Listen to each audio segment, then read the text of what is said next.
As we get into episode 18 of White Heat, I want to talk to you again real quick about our good friends at Mohawk Honda at Freeman's Bridge Road in the Scotia Glenville area of upstate New York, where they always go out of their way to please you. Hey, the current supply and demand challenges within the auto industry are making this a perfect time for you to get top dollar for your vehicle. We've been talking about trade-ins for a while now throughout the summer. So right now, Mohawk Honda, what they are doing is you can take advantage of their Kelly Blue Book instant cash offer. It's very simple. You arrive with a vehicle, they're going to give you cash in your hand the same day you come in, even if you don't end up turning around and buying a different vehicle from them. That's right. No commitments, no contracts, no nothing. You come in, you want to sell your used vehicle, they'll give you cash in hand, no questions asked. Pretty sweet deal if you ask me, especially if you're like a recent college grad that's got bills to pay and doesn't really know what to do, or maybe students in need of a new ride or some extra cash. Pretty sweet deal if you ask me. Mohawk Honda, they've consistently kept their lot fully stocked with hundreds of pre-owned vehicles with the largest inventory, which makes shopping fun as you can browse through the many makes and models that you can choose from. And you can check out the whole selection online as well. So if you want to walk in prepared, you can just go online, check out Mohawk Honda's website, look at their vehicles, and then show up the lot and say, hey, I want to check out X, Y, and Z. So make sure you stop in, say hey to guys like Greg Johnson, the assistant GM, Jake Hot Sauce Doyle, Luis, the VIP man Morales, or any one of the many helpful sales consultants there at Mohawk Honda with their vast selection of Honda certified pre-owned vehicles. And now is the time better than ever to take advantage of their Kelly Blue Book instant cash offer. Mohawk Honda, Freeman's Bridge Road in Scotia Glenville, where they always go out of their way to please you. Also, we want to bring up our good friends over here at Johnstone Supply. Yeah, we were talking about air conditioning units and getting those fixed or just getting brand new ones all across the summer. Well, now we're getting into some colder temperatures. Fall is officially here, and that means changes are going to be coming to your home. Do you need your furnace replaced or fixed? Do you need things upgraded in your heating system? Well, Johnstone Supply in Troy, they can make your home heated properly for this colder weather that is coming in over the next few months. It's a family-owned and operated business. They've been around in upstate New York helping residents for decades, and you can visit their store on 6th Avenue in Troy for more information on how they can help you this fall so you're not left out in the cold, literally and figuratively, whether it's finding the proper change for your filters or making sure your home is heated properly. With a new furnace, potentially, Johnstone Supply in Troy, their staff can help you answer any questions you may have. George, Tom, anyone on their staff, they're all looking forward to seeing you.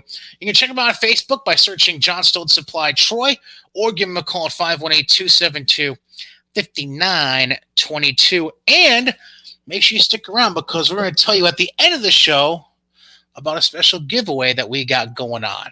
And that being said, hi, everybody. Welcome to episode 18 of White Heat. I'm Brian Cady. That's my co-host, my buddy, JJ Alexander, who thinks I'm probably a carny asshole for the way I do some of those ad reads. But you know what? Fuck it. Who cares? What's up, JJ? It's time for the big giveaway. Dun, dun, dun, dun, dun, dun, dun, dun, yeah, we do have a giveaway at the end of the show. And if you're, let's just say, if you're somebody who hosts pay-per-view watch parties, this could be a nice giveaway for you. This could be a nice giveaway for you. That's all I'm going to say. So we'll touch on that at the end of the show. Any hooser. It's weird because I feel like the past week, very underwhelming as far as news is concerned with AEW, moderately, some moderate news feed for WWE, but I felt like there was a lot of stuff in the other category that we need to get into. So let's just jump right into it as I can look for all my notes and my banners, and no, my computer just sucks. Here we go. So, before we get into that stuff, how we've always been starting these shows the last few weeks. JJ, heels. This is what, episode 4 now? Episode 5. 5. Okay. It's so bad I forget the count. Um, I can tell by your face already that this is not going to go well. I don't get it. It's okay. The fuck, like, ugh! That sounds like the thing we've been having for the last month with this show, but continue. I know, but it's gotten worse. Like, okay, so there's like this subplot about fucking the Titus, not right. Hey, Titus, here, have a cracker. It's okay. That's how I feel too. Yeah. So there's this subplot about how the Dolph Ziggler looking motherfucker Ace, about how his valet has been helping out this newer guy at the company who's like a greenhorn, trying to help him like find his gimmick and stuff. And like, Right. and because the dude's like, he's like 6'5" and he's got a good build, but like he's kind of bland. And I didn't even realize until like last episode what the fuck his name was. Like, I knew his first name was Bobby. That was it. Like, because everyone just says Bobby or Bobby P. The fucker's gimmick name is Bobby Pin.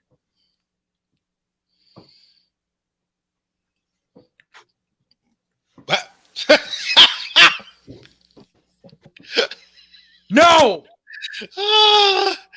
Bobby Pin.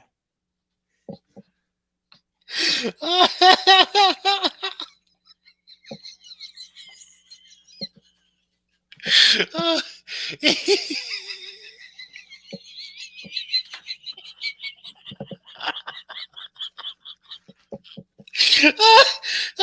give you a minute. I don't know if you need to say anything else about that episode. Oh my god. I need to laugh like that. Thank you.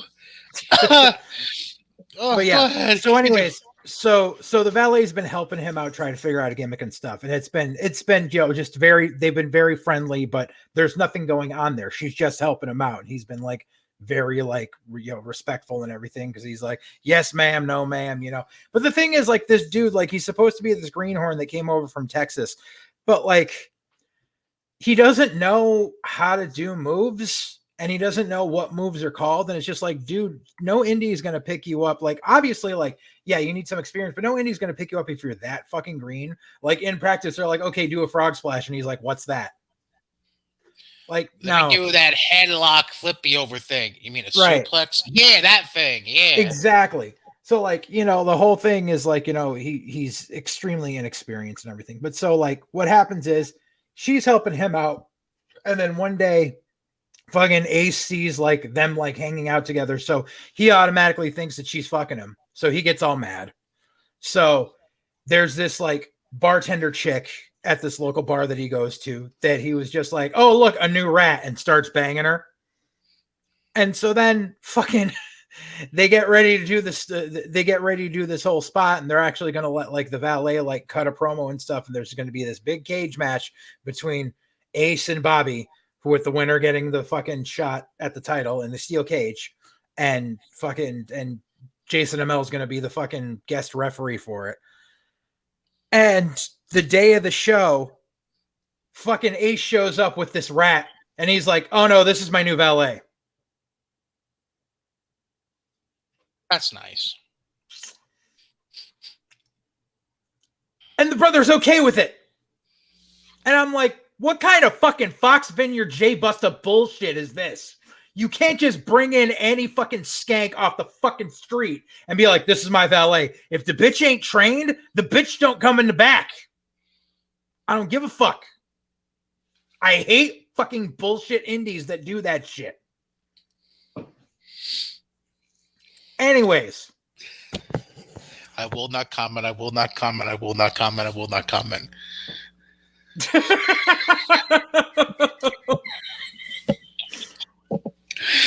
Oh my god. I don't give a fuck. I know you don't, but neither do I, but holy shit. Oh man. So then they're like, okay, now we have to change the whole fucking story because Ace brought in this rat. And fucking, so they're like, okay, so what we're going to do is we're going to change it to be like, oh, Crystal's been cheating on you with Bobby, and we're going to take a bunch of pictures for you to reveal in the ring. So then they're actually like going through, like, all on show day, they're going through this whole thing of like trying to take Polaroids of like the two of them making out. And they're like, we don't want to make out. We're just friends. And they're like, well, you have to make it look real. And they're like, but we don't want to, because, but so they try to anyways.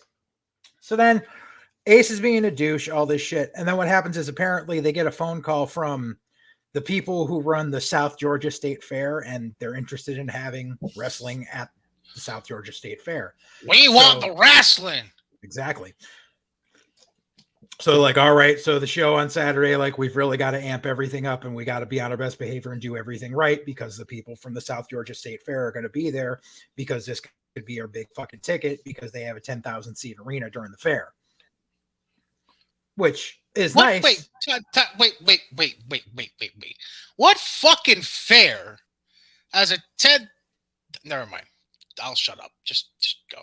It looked like a baseball field from the previews from the next episode. Y'all can do your changing of your costumes in the barn area next to the cows and the horses. Listen, the arena at the Big E is pretty fucking big. The one that they charge people like $500 a ticket for the concerts for. The Big E is a little more classy than most other state fairs. Georgia's a big state. I don't know. I'm not going to fact check that shit. But anyways. At risk of not knowing who listens to or watches this podcast, fuck Georgia. Send all hate mail to brian.katie@GodzillaMedia.com. Absolutely. Absolutely. Fuck Georgia. But anyways, so they get, so it's like they go, they do the load in for the show and everything. The dude who's been complaining about racism for the past few episodes, like basically like he has a good match. Oh, he almost threw the fucking battle royal he was in because the dude he was working was like, I'll go out, you can win the battle royal. It's like, no, then you'll both get fucking fired because if anyone pulls that shit on my fucking show, I'd be like, kick fucking rocks. And I'm going to tell every fucking promoter that I know that you don't fucking listen to the booker and fuck off and you're not getting booked anymore. But he had a change of heart and he was like, okay, I'm going to do business the right way. And then afterwards, he was like, good job, Rooster. And he's like, what'd you call me? And he's like, Rooster. And he's like, what's my real name? And fucking Stephen Amell just like stops and he was like, this is your given name. This is the name I put on your checks. He's like, I know who you are. And he basically like, they make amends. He's like, listen, I know I've been a dick the past couple of weeks. Just give me tonight. I'm trying to get this. If we get the state fair, I promise I will give you the time that you need to air your grievances and everything. So that seems to be smoothed out. Okay, cool. No problem. So we're going to drop that bullshit. Yay. Yeah. So then we have the main event. We got the cage match. They're supposed to do the promo where Ace says, I caught you cheating on me, blah, blah, blah, blah, and then introduces new thing. But you got to remember, Ace is the heel and Bobby's the babyface. So then what happens is they're in the cage and fucking the valet just grabs the mic and goes into business for herself. And she's like, I've been cheating on you with Bobby Pinn because he's got a bigger dick and he can satisfy me. And there's like the people from the South Georgia State Fair in the front row. Like, and so then she was just like, and I know about your trailer trash, blah, blah, blah, and have the fucking valet come out and shit. So they have the match. Ace starts stiffing the fuck out of this kid because he thinks that the kid's actually fucking his old valet when he's not. But 2 seconds of dialogue between the two would have been like, are you fucking her? No. Oh, okay. No, instead Ace is just beating the fuck out of him, brings him up to do a superplex off the fucking top of the cage. And he's like, Ace, I ain't done this before. And he's like, stop being a pussy. And fucking superplex off the top of the cage. And then he goes and he puts him in a fucking heel hook. And the dude's tapping. And fucking Amell is just like, Ace, stop. He's tapping. And he's like, bro, man, he's tapping. He's like, Ace, and fucking Ace snaps his fucking shin bone. And they have to bring the stretcher out and pull the dude out and take him to the hospital because Ace is a fucking dickbag. And then it shows them at the hospital and Ace is just like, oh, I was just trying to make it look good. And fucking Stephen Amell like plants him into a fucking soda machine, and he's like, "You're a piece of shit," blah blah blah blah. And then they turn and look, and there's Stephen Amell's son, who thinks that like Uncle Ace is only a heel in character, and here's his dad saying, "You're a piece of shit" in real life. So the kid's like, "Ugh." And it's like, so, but then they found out they got the fair. Oh, back it up. So in this indie where he has a full production staff that doesn't know how to fucking handle shit correctly, as they're bringing Bobby to the back, all of a sudden you hear a voice in the ring, and it's the Michael Hayes ripoff character who's down there, who Ace has said, "Stay the fuck away from my company and stay the fuck away from my brother because I don't need your fucking exposure." And he's all like, "This company's gone to shit since Tom Spade blew his head off." And he's like, "And I'm here because I just left my tenure with the company up north." And he's like, "And I think I need to bring something back to this company. So I'm challenging Ace and Jack Spade to a 3-way ladder match for the title." And like, this dude's supposed to be 50-something, out of shape, but he's going to work this. He just goes into business for himself. And fucking, and Stephen Amell standing outside like, "Who gave this guy a mic?" And it's like, you own the company, fucker. Tell him to shut the mic off. Like, it's not that hard. And so then it showed previews for the next episode where it shows like a baseball stadium. And I'm like, how the fuck are you going to do a ladder match in a baseball stadium? You're just going to have God dangle the fucking title?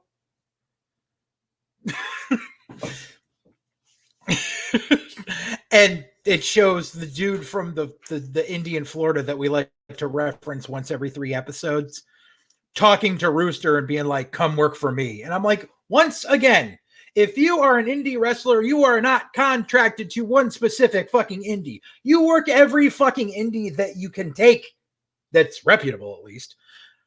It's not this whole, "I only work for this one company" bullshit.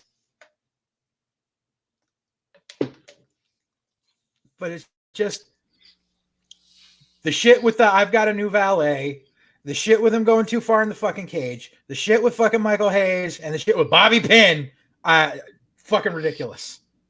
I mean, hypothetically, you could put extensions on the turnbuckle posts, and never mind. I'll shut up. I'm like Ultimate X. Yeah, I know. Yeah, hypothetically, but yeah, I don't know. Whatevs. So I like it looks it better like when it's it's like when he used to play fucking was it Raw versus SmackDown like 2006, and you play Money in the Bank, but you do it with tribute to the troops, so it looks like God's dangling the title in the desert. Oh shit.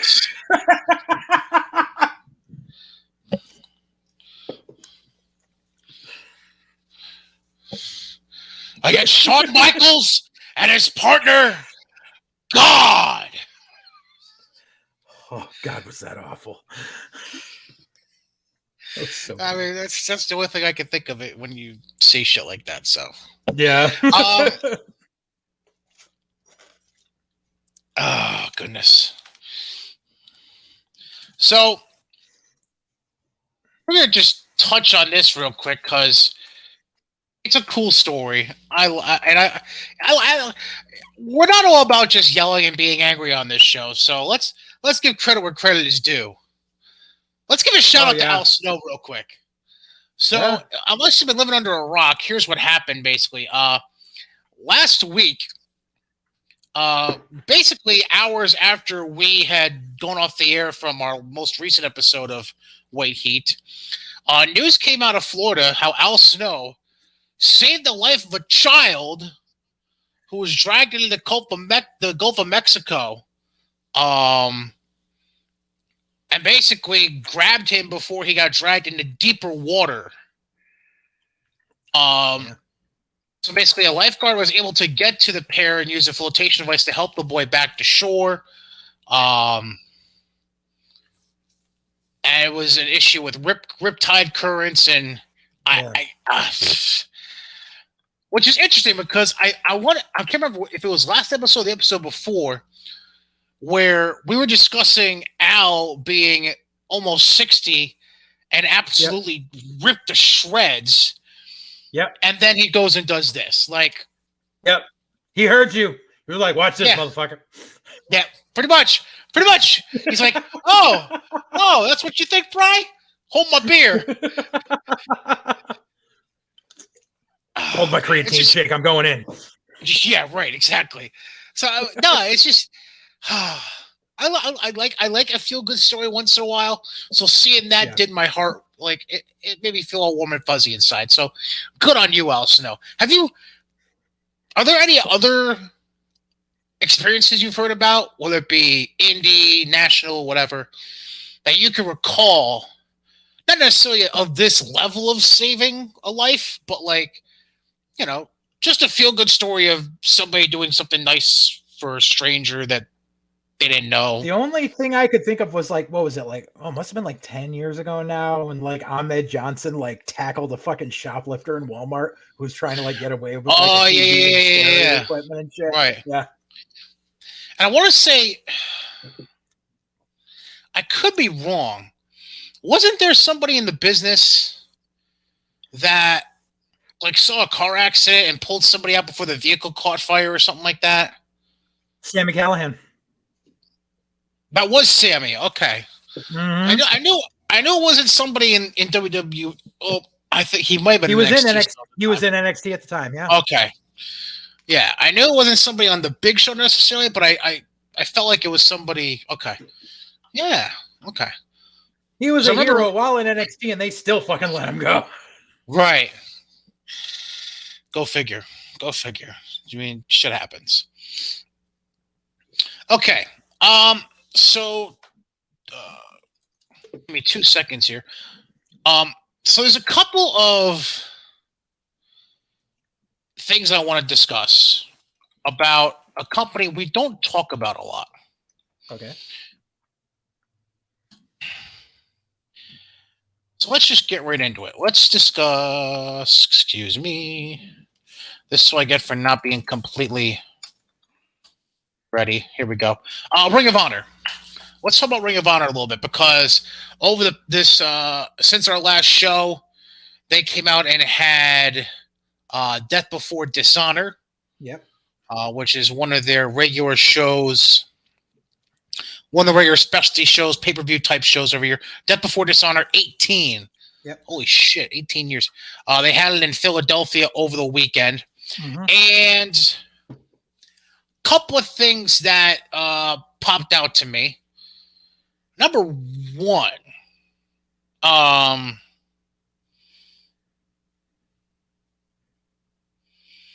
Jonathan Gresham dropping the pure championship to Josh Woods. Yeah, that was a surprise. Now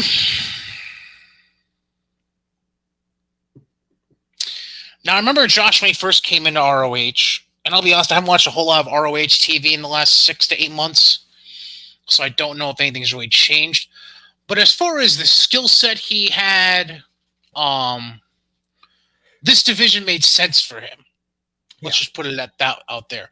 Given the amateur experience he had coming into the company, his skill set, his amateur experience, it made sense for the pure brand. I'm just not entirely sure. And again, I haven't been watching ROH TV the last few months, so that's on me. I'm not sure character-wise, personality-wise. He hasn't really been featured all that much. Like it came out. Like the most I can remember him ever being featured was the stuff between him and Silas Young. Right, exactly. I think the issue is ROH has also they started doing a YouTube show, and like I haven't caught any of it. You know, I obviously catch their TV stuff because I DVR it, but and I think that he probably started doing more stuff on the YouTube show because I haven't seen him on the regular show in God knows how long. Right. Well, that plus, I mean, when you talk about all the stuff that's been going on around ROH outside of that, that's taken up storylines. I would assume you'd be talking about the world title, which had a fatal a 4-way elimination, which we'll get to in a second. Mm-hmm. You've had the women's championship tournament. Yep. You've had the stuff between Shane Taylor Promotions and LFI. Mm-hmm. You've had all the Taven and Vincent shit. Yep. Which just ended, and now you've got Taven and Bennett with the Briscoes. Mm-hmm. Anything involving Violence Unlimited. So there's a lot of shit up in the air right now as far as creative is concerned. Yeah. Another thing that caught me interesting, and really, let's just call a spade here. This is basically because I've seen how this guy's also getting booked on the Indies since being released from WWE. This is basically ROH joining the party of taking advantage of a WWE/NXT release, with Alex Zane winning the pre-show. What was it? Battle Royal Honor, whatever the Honor Rumble. Thank you. Yeah. To get an ROH World Title shot. Like, I don't know if you've been seeing the booking for. He was known as R.E. Sterling, by the way, if you didn't watch 205 Live a whole lot when he was with WWE. But I feel like because I've seen the bookings he's been getting since leaving WWE, and it's like, obviously he's not a name, like he's not an Andrade, like he's not gonna pop a number, but like he's just one of those guys that's essentially been a darling of indie bookings coming up the next few, like next month or two. And it almost seems like ROH is like, let's kind of jump on that bandwagon and give a little feel-good ROH title shot. Let's just throw it to Alex. Yeah. At least that's just how it felt to me. It didn't feel like something that. Obviously, Alex hasn't been around ROH a whole lot because of being in WWE, but it almost felt like they're just like, yeah, fuck it, let's just throw it over there. Right. What else? Anything else jump out to me? Not really. Shane Taylor Promotions, they retained the 6-man titles over LFI. Yeah. Which is interesting because you had three types of champions wrapped up into one match and only one title on the line, because you got Kenny King and Dragon Lee as the tag champs, and Dragon Lee is also the TV champ. Yeah. So you had three different kinds of champions in one match and only one title on the line, which it was what it was. I can't believe Violence Unlimited dropped the tag belt so fucking quickly. What's that? I can't believe Violence Unlimited dropped the tag belt so fucking quickly. Yeah, a bit odd. I'm trying to remember, that was what, Homicide and Dickinson held the belts? Yeah. Technically, yeah. Yeah, very odd. Very, very odd. The whole tag division in ROH, I feel like, is kind of weird because, yeah, you have these stables that have teams formed within them, but then you also have, like, now you got Bennett and Taven, it seems like, potentially tagging again. You always have the Briscoes in the mix. We just mentioned STP. LFI has the current champs. Yeah. It just seems like a little bit of a muddled division right now where it does. We might see a case of those belts coming a little hot potato-ish, maybe. Mm-hmm. Which is very anti-ROH, typically. I know. Even the TV title isn't very hot potato-ish. Like, if there was any belt you'd expect to be kind of hot potato-y, if that's even a phrase, it's a TV title. But even that belt, they're not even that. They typically aren't like that a lot. Like, just to go back a ways, I know Matt Taven, he had the belt for a long time. Lethal, he had it long enough to the point where he was a double champion at one point. Like, yeah, you don't, when you think of ROH, you don't think of titles being constantly going back and forth like the WWE Attitude days. Right. But I think I have a feeling that tag title ROH might become one of those, unfortunately. Mm-hmm. Obviously, the pure title would current example, because Gresham had it for what, like almost a year before he dropped it to Woods. Yeah. Over the weekend. Like, you're gonna need to educate me a little bit, because I don't know, how much of this women's tournament did you watch? I actually didn't catch any of the women's tournament because I think most of it took place on the YouTube channel. Right, which I thought as well. So I wasn't sure if I had missed something here. I'm not familiar with Roxy. I've heard the name before. Yeah, I'm not familiar with a lot of her work either. Yeah, that's part of the reason why I'm kind of like she's young, so they have a chance to work with her for a while, which is good. At the same time, though, considering the other people that were in that tournament, I'm a little surprised they went that direction in a way. Yeah. Not that I wanted to see Angelina Love win it, but like that's one of the names that were in it. Chelsea Green, I believe, was in the tournament as well. Mm-hmm. Again, not that's like, but like Yeah. you just feel like there were other names in there that It's they haven't potentially. really put a lot of emphasis on the women's division, and that's the issue. Like, yeah, here's a tournament for it, but Right.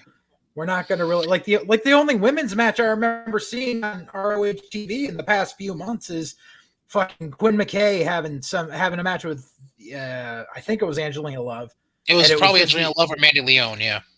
yeah, and it was only because it was basically like to get into the tournament, and that's only because Quinn McKay is their announcer, and she's only had like 2 matches. And they've had like this weird rivalry budding between her and the Allure, I think they're called, Angelina and Mandy. I gotta be honest, like when you look at the ROH women's division, I felt like they started strong because Sumi Sakai was a respectable talent. Uh-huh. I don't know how you feel, but I was a little bit of a fan of Kelly Klein. So I liked her involvement in there. And then it seemed like once they had the issues with Kelly Klein behind the scenes that led to that division kind of becoming unraveled, that's when shit just really went downhill, honestly. And now it's just kind of like it's almost like they're trying to repair it. They're trying to repair the division. They basically said, let's go with the young girl and try to build up from there. Yeah, is the decision they made. Yeah. So I mentioned the main event, the 4-way elimination. Now, I mentioned before how Bandito had to beat Roosh to become the champ, and Roosh is now injured and out for the rest of the calendar year. As far as how far into 2022 he's out, we don't know. But obviously, the talent is unmistakable. We know he has talent, but as an overall presence as champion, how do you feel about Bandito being, or do you feel like he's just kind of a plug and play for the time being until ROH has? Do you think ROH has a plan with him, or this is more of a plug and play until they figure out a plan? No, I think it was a smart move putting the title on Bandito, and I think they could have a good run with him at the top. He's really over with the fans. He's a good worker.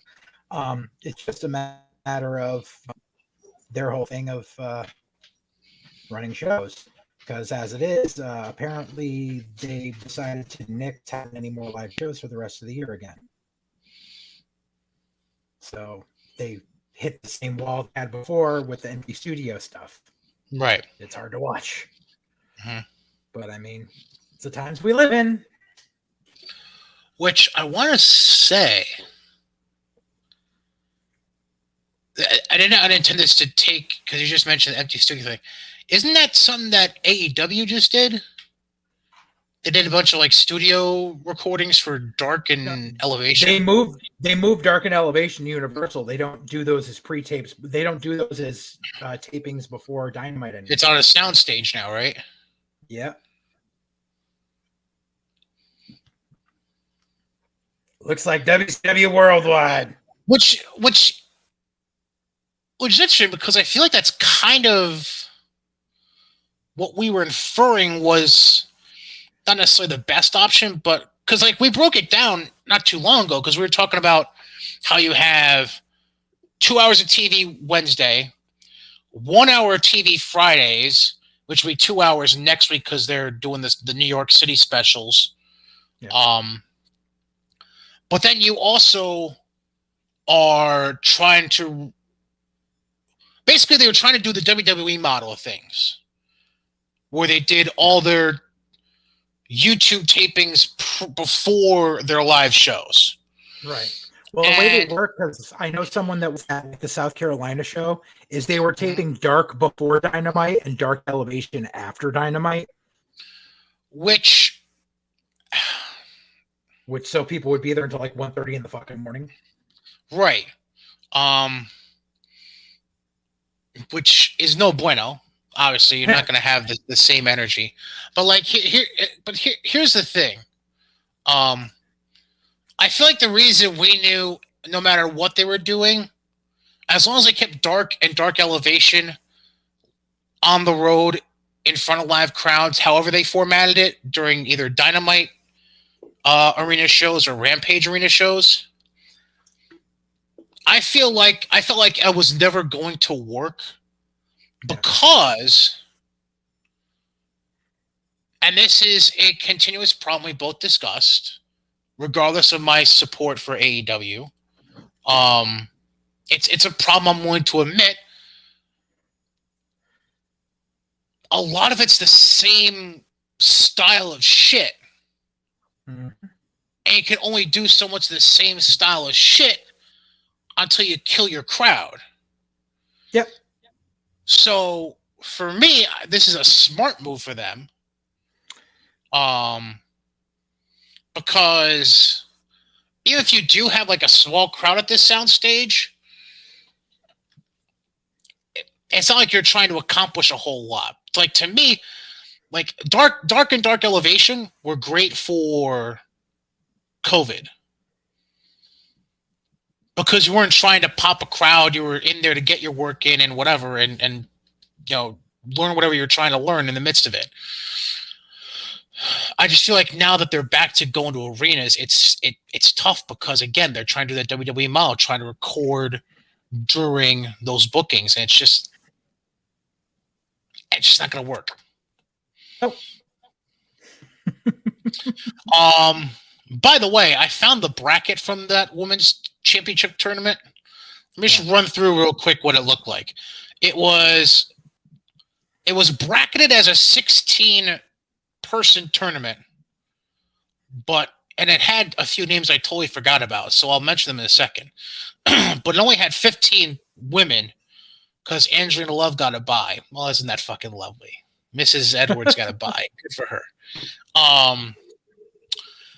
So the first round was, they had a few of the matches, I guess, on ROH TV. Did you say Mrs. Edwards? Mrs. Richards, excuse me. I meant Richards. I was like, the fuck, Richards. Bro? I meant Richards. I got Eddie and Davey confused. I was just like, I gotta call what you been doing, brother? I got Eddie and Davey confused in my head for a second. Mrs. Richards, my apologies. I'm sorry, Alicia, my bad.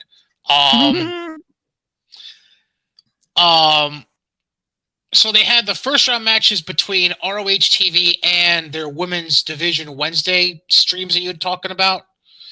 And then they did the quarters and the semis on ROH TV, and then obviously the final last weekend at the pay-per-view. So the first round, just to give you an idea of and I won't run through the entire bracket, I just want to give you the names that were involved. So in the first round, Roxy beat Sumi Sakai. So your former champ, your first champ lost in the first round to the eventual winner, which, interesting. I mean, to be fair, and I love Sumi. I fucking like Sumi was one of the first people that was really nice to me when I first broke into the business. That being said, I broke into the business almost 18 years ago, and Sumi's been working. So Sumi's been working a long time. I know. It was the case of the veteran putting over the young talent. Right. Quinn McKay in the first round beat Mandy Leone, which no one know. Maxie Impaler, who I didn't know existed until I just saw clips recently of this. Plus, she just got signed by ROH as well, so it's not like she's going anywhere too. She just got signed over the past week, so like I just saw clips of her for the first time in the last week. I'm like, oh, that's a big bitch. That's a big bad bitch. But she beat Holodead in the first round. I mentioned Angelina having the bye. The bottom half of the bracket was Miranda Elise, who ended up losing in the finals this past weekend. She beat Alex Gracia. Nicole Savoy beat Maserati. Allison Kay beat Willow Nightingale. Willow was in the tournament? Shit. Yeah. And that was the longest time match of the entire first round, 11 and a half minutes. Not that it matters, but whatever. And then Trish Adora beat Marty Bell in the last first round match. So it was a little mix. It was like indie talent, a few NWA talents, current ROH talents, and then they just kind of were looking to see what happened there, basically.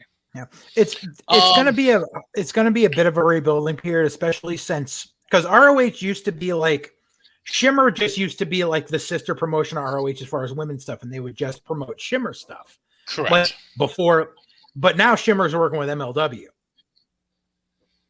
so that's where all of them are going. Does MLW though even have? I'm trying to think. Now I've never seen a women's match. Well, they just started when I was at the show in Philly. They started having more women's matches because right before that was when they brought in Dave Frazak. So, by the way, did you see the announcement? I mean, we'll get to another thing involving MLW in a second. Did you see? This is actually a good transition because I wanted to talk about MLW. Did you see the stuff that was announced by them over the past week? Well, the Opera Cup. That's one thing. Yes, we'll get to that in a second. Did you see the other thing that they announced? And this was earlier this week. They announced it. I'm not sure. I know Fightland's coming up. So I know coming back on TV. Yeah, Fusion Alpha is going to start airing next week. But it's not just on TV. No, yeah, YouTube. Hercules. But the reason I'm popping about that is because A, it's another avenue. B, I don't feel like upgrading my Spectrum TV package, so YouTube, Hercules. Well, because what they've been doing is before they were just airing Fusion on YouTube until they got the deal with Vice. And as it is with Vice, they were airing stuff from like 2 years ago. Now, because they got the tapings in the can from Philly and from Texas, what they're doing is some of the stuff's going to make it onto Fusion on Vice. The other stuff is going to make it onto Fusion Alpha on YouTube. And going forward, like the stuff that they tape at Fightland, most of it's going to be for Alpha with a few big matches used for Fusion. So it's a smart business model. I'm not a fan of the Opera Cup this year. Why? Because Bobby Fish happens to be in the Opera Cup? Bobby Fish, Davey Richards, fucking Lee Moriarty is in it, but apparently, supposedly he was just signed to fucking AEW. So what the fuck? He's probably just finishing dates that he already signed to. Yeah, I don't know. Calvin Tankman, who I'm not really that big on. I mean, Tom Lawler's in there obviously because he was the Opera Cup winner last year. I just there's people that could be in there that aren't. It's like they're playing it safe this year, and I'm not a fan. Like EJ and Duca should be in there. Alex Kane should be in there. Like, put some younger guys in there. Oh, well, you look at this. MLW announced this morning their first women's bout at Fightland. Which is? Holodead versus Nicole Savoy. Meh. It'll be Saturday, October 2nd in Philly, and it'll air nationally on a later date. So that'll be on Fusion. So right now, this is the card for Fightland on the October 2nd. Tajiri gonna be there. Yes. Kick you. Yes. We'll get to that in a second.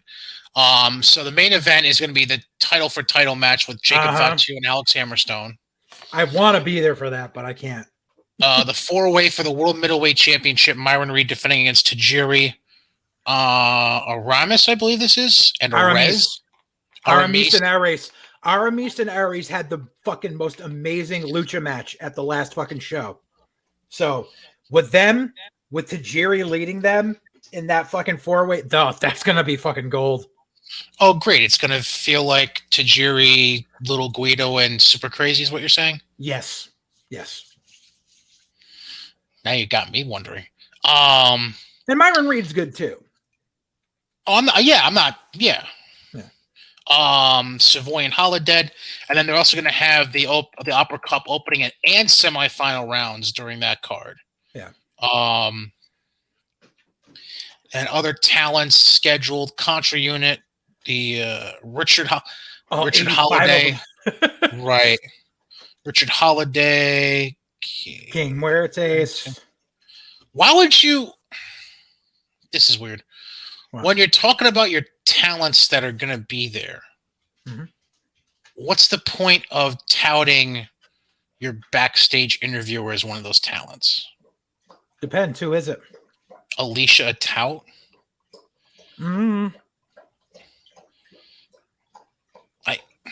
I only happen to know the name because she got her break because she was doing she's doing interviews for was it The Score? She was doing wrestling interviews for somebody in Canada, I believe it was. I think it was The Score.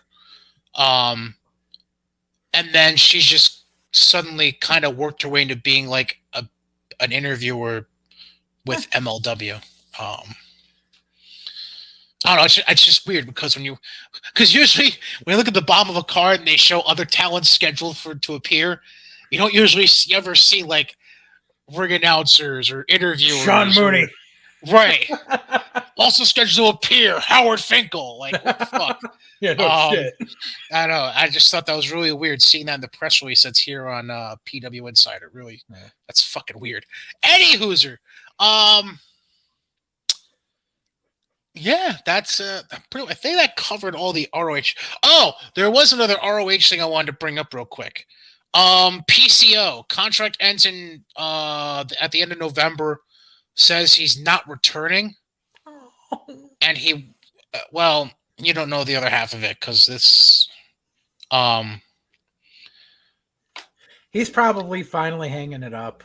That's no quite go contrary, my friend. Go the other way with it. You get signed somewhere? No, but the talk that's been out there, he thinks he can get one more shot. Where, I don't know. I mean, I know MLW would bring him in a heartbeat. I don't know if AEW would, because they're too fucking dead set on bringing in ex-WWE talents, but not ex-WWE talents from 30 years ago. Plus, PCO is what? I mean, he's in his 50s. I was going to say mid 50s. Yes, like he's in amazing shape. It's like Al Snow. He is in amazing shape, still fucking amazing in the ring. He also had really bad heat in WWE. So 53, by the way, he turns 54 at the end of the year. Yeah. So, you know, like, I mean, he could fucking go and be a monster in Japan for like a good year or two before he's done. They finally revealed what PCO means. Did I miss that? Pierre Carl Ouellet. No, well, yeah, that's what I assumed. But apparently it stands for something else now? It does. Perfect Creation 1? What the fuck is that? Because it's the Frankenstein gimmick. Right. Fuck this Frankenstein gimmick. Just, oh my God. I mean, hey, whatever. But I mean, like it was cute when he first came back. With what's his face? The fucking weird ass short dude. Yeah. No, the weird dude that had the black oozing out of his mouth that was pretending to be Dr. Frankenstein. What the fuck was his name? I forgot. That was cute. But he first came back 3 years ago. But he was with Villain Enterprises. That was why I was thinking Marty Skrull. Right. He was with But like that whole gimmick was cute 3 years ago. Now it's just like, right. Or I mean, like, because they kept going back and forth to it. It's like you kind of shot your wad. Right. I don't know if Vince would bring him back, but, and here is a big but, and here's me playing fantasy booker for just one moment. Imagine if he gets a trial run and they fly him over the pond and we get PCO versus Walter in NXT UK. That's the only thing that seems feasible at all. That would be or just put him in. We'll just put him in NXT UK for like a 6-month run. Right. And just have him face like Walter and fucking the Coffees or whoever. Yep. and fucking and Dave Mastiff and all. God, right? Like Hoss fights all fucking day. Yeah, like that's the only thing that makes any feasible sense because I don't think New Japan would have any interest. I think they might. I mean,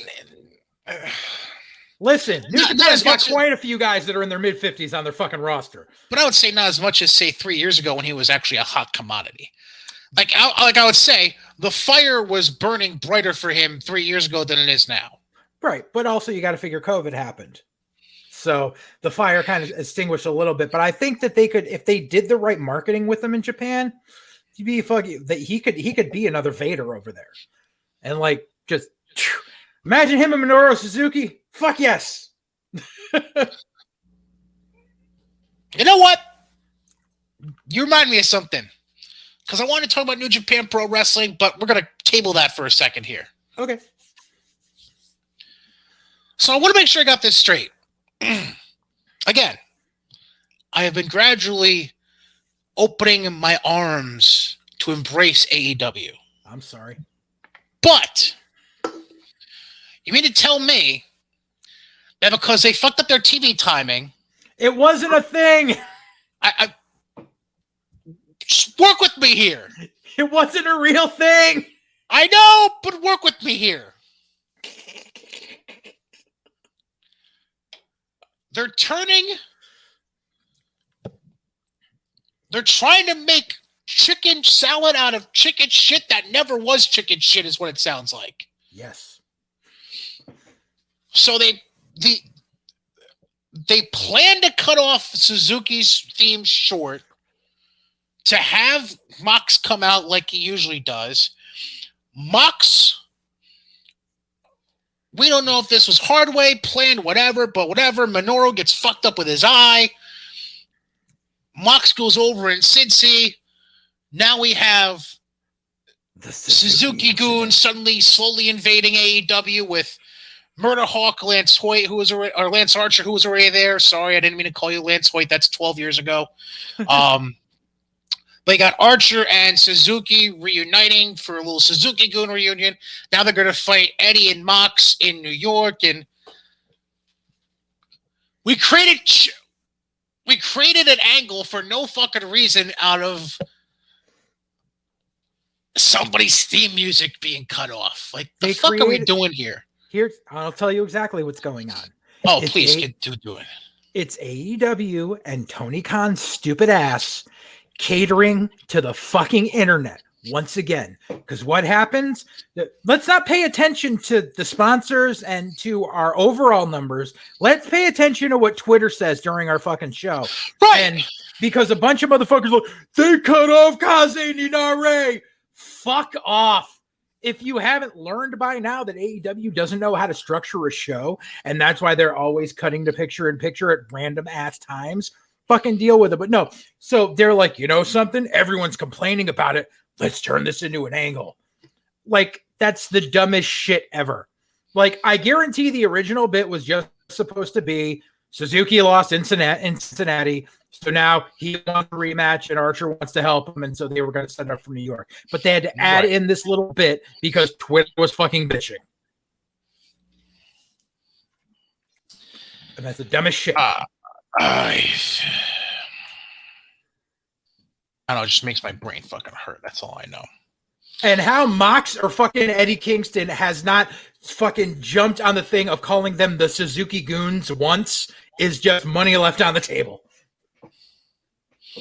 Oh, it'll come. Don't you worry. So. Can we talk about how some tables in AEW can break and others can't? Oh, yeah. Go ahead with that while I'm looking up something. So please go ahead. Jesus fuck. Hi, Powerhouse Hobbs. Rule number 1 of doing a table spot, you don't do it lengthwise. You do it the other way. Perpendicular to the fucking table. Right. And then fucking Excalibur trying to cover it up saying, oh, this is a loose-like table. It doesn't break. Really? Because you got the same tables at ringside that fucking Mox put fucking Suzuki through at the end of the fucking show without a problem. Stupid motherfuckers. Like, it's just like, I don't wish harm. I don't wish bodily harm on anyone. I'm like, damn, wouldn't that suck if you just paid all that fucking money for CM Punk and now his back is fucked? Or, and like I said, I wouldn't wish bodily harm on anyone. What if Punk just goes, you know something? I already got the fucking money from this dude. Yeah, ow, my back. I can't. I'm sorry, I can't work. Ow, my back. Ow, my liver. Ow, my liver. Yeah. Oh boy. Yeah, there were a couple of things. Terrible. There were a couple of things. And one more Powerhouse Hobbs. No man that does not work in a field over the age of 6 should be wearing overalls. No one. No, unless you are plowing a fucking field, you should not be wearing overalls. Where the fuck do you find overalls? I mean, it's a different look. Seriously, that I guess. You look like any man that wears overalls looks like a giant child. You can't look harsh wearing overalls. There was that brief time in the early 90s when like Naughty by Nature were doing it, and it was okay for like 5 minutes, and then everyone was like, no, we look like children. Like it's just and okay, and that whole fucking one more thing, that whole fucking spot. Fucking Taz's ugly ass son fucking standing there trying to look harsh, telling like Jim Ross and Excalibur to fuck off and trying to toss the monitors off the table and can't even do it. He's like, get out. Excalibur is supposedly a fucking worker. This kid weighs what, 100 pounds soaking wet? Yoink, boom. Not, oh no, I'm scared. Give me a fucking break. No believability whatsoever in that entire segment. I mean, he did put CM Punk in a dragon sleeper. That's fuck. If I was, you could. That right there was Punk going paycheck. Yeah, sure. I'll let this 100-pound kid put me in a dragon sleeper. Paycheck.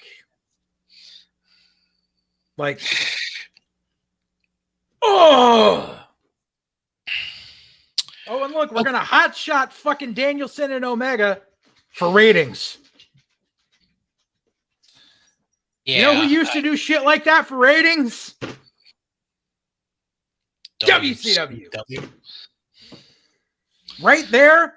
I can't imagine what you're talking about. It's not like WCW booked a heavyweight title match less than a week in advance to try and fill seats in a football stadium when J.J. Dillon announced on Thunder what the match was going to be. Exactly. I have no idea what you're talking about. No idea what you're talking about. Mm-hmm.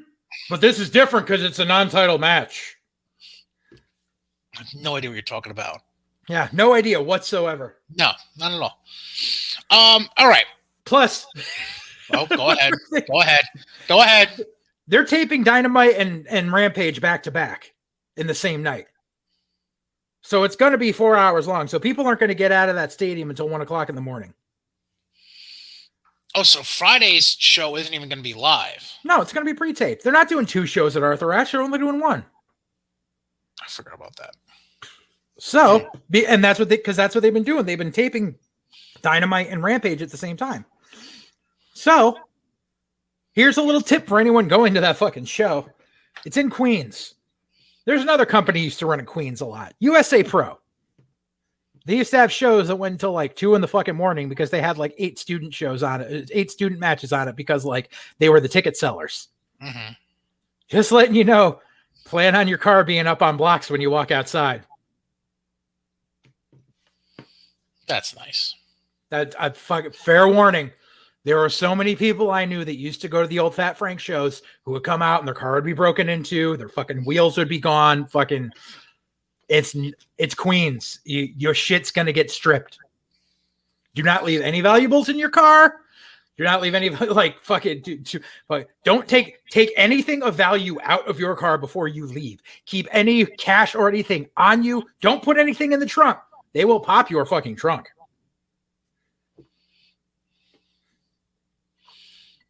Isn't your goal in life to sabotage AEW as much as possible on this show? No, I'm actually giving advice to people going to that show. Because I know what happens.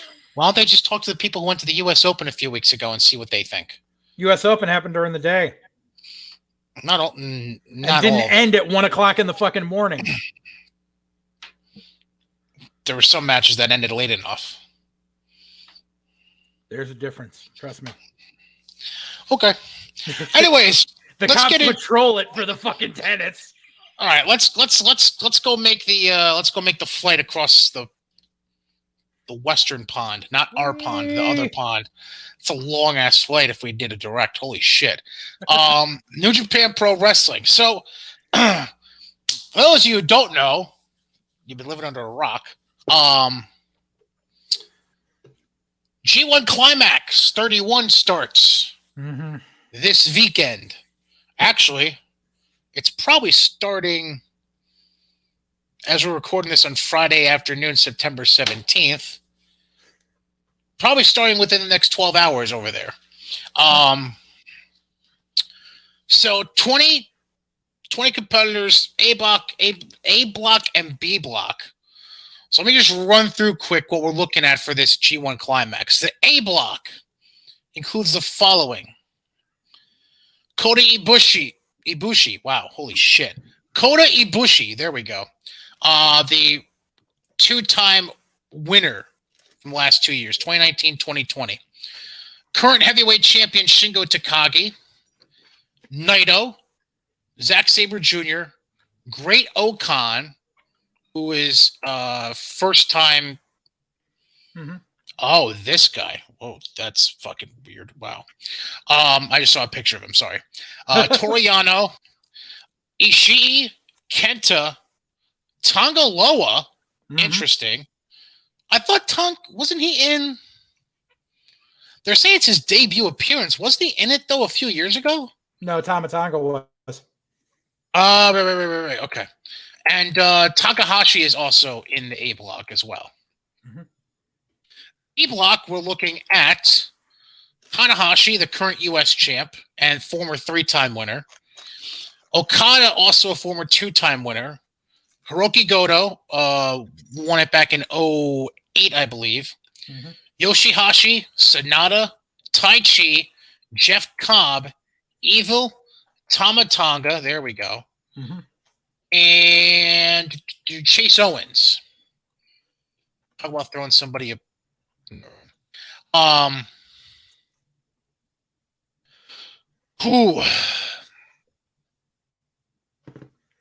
thoughts, opinions, predictions, anything you want to throw with it? I'm not a fan of the champ and the U.S. champ being in it. Either one or both? Both. Like the heavyweight champ being in it though seems to be a theme recently. I know, and I'm not a fan of it. Oh, well, I agree with you. I'm just saying that's just a thing they do. Why not the U.S.? I mean, because it's all about winning a shot at the world title. What's wrong with the U.S. champ being in it? Because then that leads to another fucking unification. I mean, didn't they do this before though? With when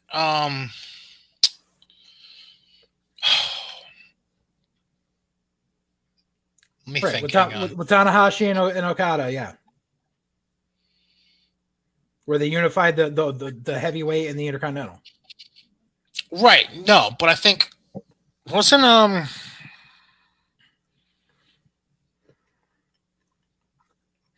no, it had nothing to do with the G1. It's just for whatever reason they always have once a year they always have the heavyweight and junior heavyweight champions go one-on-one. That's what it is. It wasn't a tournament thing. Yeah.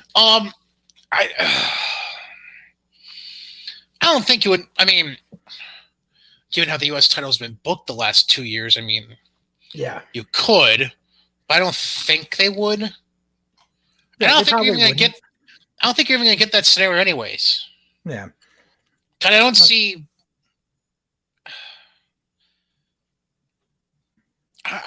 It's a tough call because this is really a tough call. It's always like you can weed out who won't win. Like, for example, A block. Let's just weed this out. Great Okan, Toru Yano. I'll put Ishii in there. Tonga, and Takahashi. Those 5, I'd say, definitely are not going to win the A block. Yeah. Which leaves Ibushi, Takagi, Naito, ZSJ. I'd knock out CSJ as well. Ibushi, Takagi, Naito, and Kenta. The reason I keep Kenta is because Bullet Club, fuck all else. Right. That's the same guys as always in their main event. Like, New Japan's got to stay. Right. B block. In my heart of hearts, I don't think Tanahashi wins, but we'll just say he's a contender. Okada. Really? Well, let me put it this way, okay? Because it feels like New Japan, they step on the gas a little bit with this guy and then lay off. Step on it and lay off it. They need to pick a fucking lane with Sonata. Yes. Do you want to push this guy as a singles champ, or do you want to just push him as that guy that never quite gets there? Right. Like, to me, either pick a lane. Either make him a fucking champion or just keep him as a tag team guy. Right. Don't keep fucking with him back and forth. Because I feel like they've been doing that for, God, a while. 5 years? Yeah. I mean, they've been fucking with him ever since back when they still had the Access TV deal when I could watch him every fucking week. Right. Like, they need to pick a fucking lane with Sonata. Yeah. Because for me, in ring, he has it. Personality, I don't know. But they need to fucking figure it out. They can't keep fucking circle jerking him. Like, they need to pick one way or the other with him at this point. I'd even say the same goes for Evil. Like, what are you doing there? Right? It's like we put the unified title on him, and then whatever. We didn't do that. Right. I'm surprised Suzuki isn't in the G1 at all. Like, if there's anyone who deserves a run at the top before he retires, it's fucking Minoru Suzuki.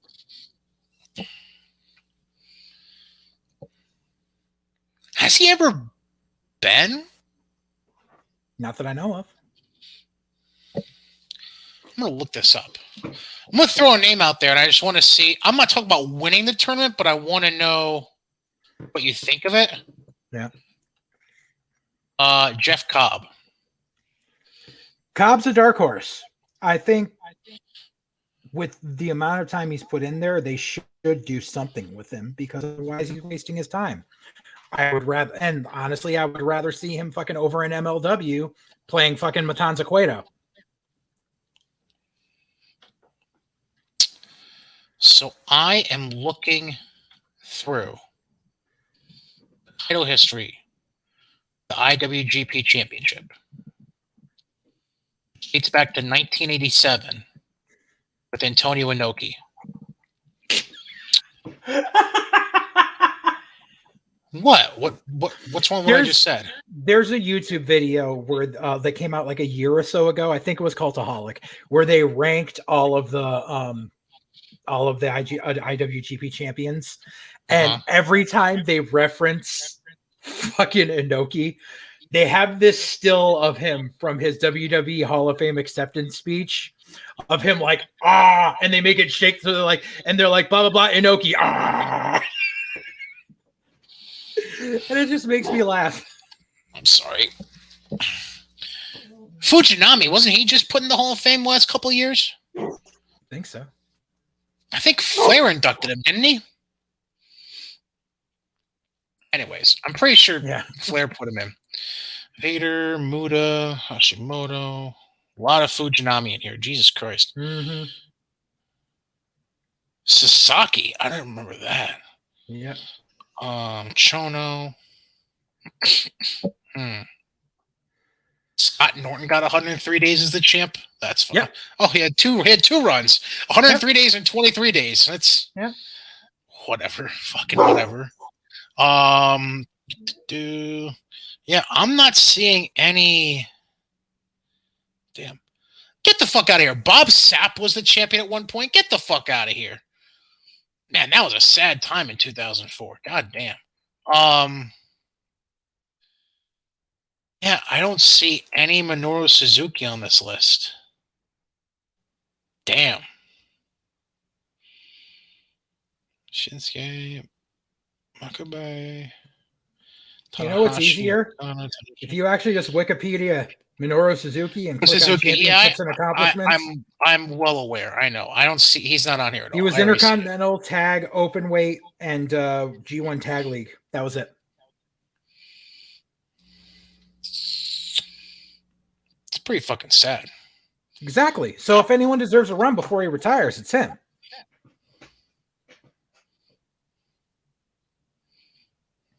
How long ago was he Intercontinental Champion?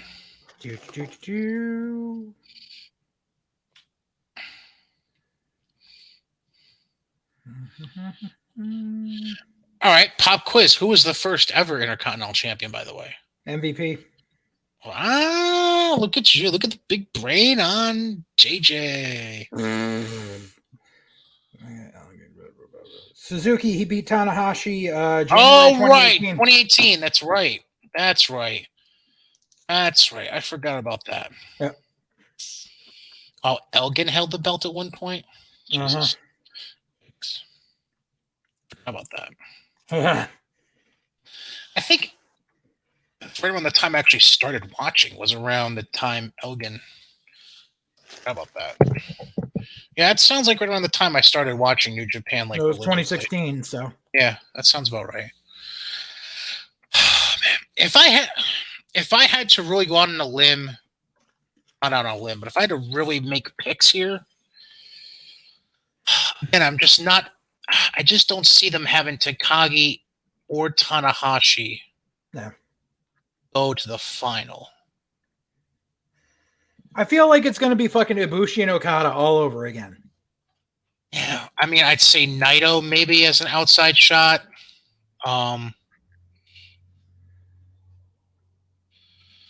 If they really want Bullet Club to come to the forefront, I mean, Kenta could be a good choice as well. Bullet Club's doing their own thing with breaking off into 18 different versions of it again. Right, which bugs the hell out of me. And then again, I think Sonata either let him get on the horse or tell him to go ride the tag team horse again. Right. Go do one or the other. Exactly. I don't know. But that all starts over the weekend. Also, I don't know if you saw this. New Japan, under their New Japan Strong umbrella, they announced touring events in the U.S. in the next few months. One of them being Philly. Two nights in Philly at the 2300 Arena. And I don't know if you've seen some of the matches booked, but just I know the main event. Night one, we have Dickinson and Minoru Suzuki. Yes. Night two, they've booked Alex, like I mentioned, Alex Zane. There we go again. Versus fucking Will Ospreay. Against your best friend, Will Ospreay. And that's why I won't go. Tonight two. You have to buy both nights. Oh, they're making you buy, really? It's a package. Oh, get the fuck out of here. Hold on. Oh, are they really? As far as I knew. Where's the... Oh, tickets on sale now. Yeah, click on the fucking link there, Brian. Let me see this. What the fuck is Battleground? I don't want to know. I don't want to know. Battleground Championship Wrestling, whatever. Oh, that's actually the one of the Samoans. I think Alpha Junior actually books that right now. Oh. New Japan Showdown 1. More info. That's fucking helpful. Way to go, 2300 Arena.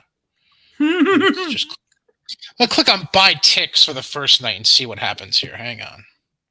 Just out of curiosity. Let's do... Oh, they even give you a map right there. Fancy schmancy. I mean, there's not a bad seat in the arena. Let's do... What's considered floor C, B, and A? Everything's a floor seat. Well, yeah, but I'm just trying to see. Oh, so it's just... Okay. I almost would want to be opposite the ramp, I would think, right? Like I said, there's not a bad seat in the place. Let's just do Jesus, $69 a ticket. I mean, it is New Japan. I can't get mad at that. Yeah. All right. So let's just see here. Quick pick tickets. Let's do that.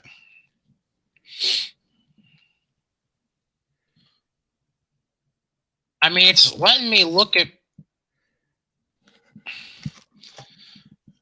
It's allowing me to put together tickets for just the first night. Huh. Northwest seats 3 through 5. Oh, that'd be right next. Oh, that'd actually be a pretty good seat. Well, not really, because you're basically facing the fucking turnbuckle post. It's not terrible though. Yeah. So yeah, so basically, if you go with, I just picked floor B as a section, for example. Looking at 150. Not bad actually. Jesus. I mean, because it's New Japan, so I know. And as much as I want to see Dickinson versus Suzuki, I'm not paying that much. Right. Floor A.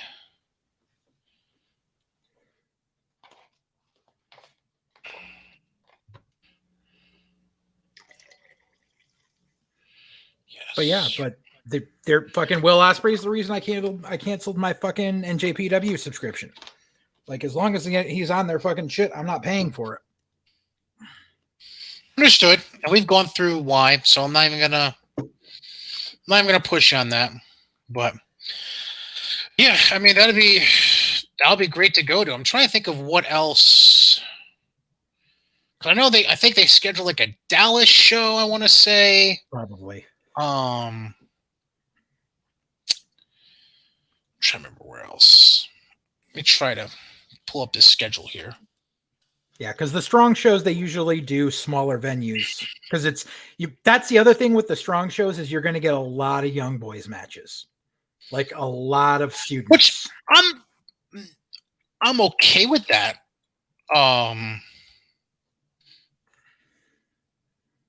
Yeah, like I'm okay with that. I wouldn't be mad at it. I wouldn't be mad at it if I wasn't paying $100 to fucking be there. Fair enough.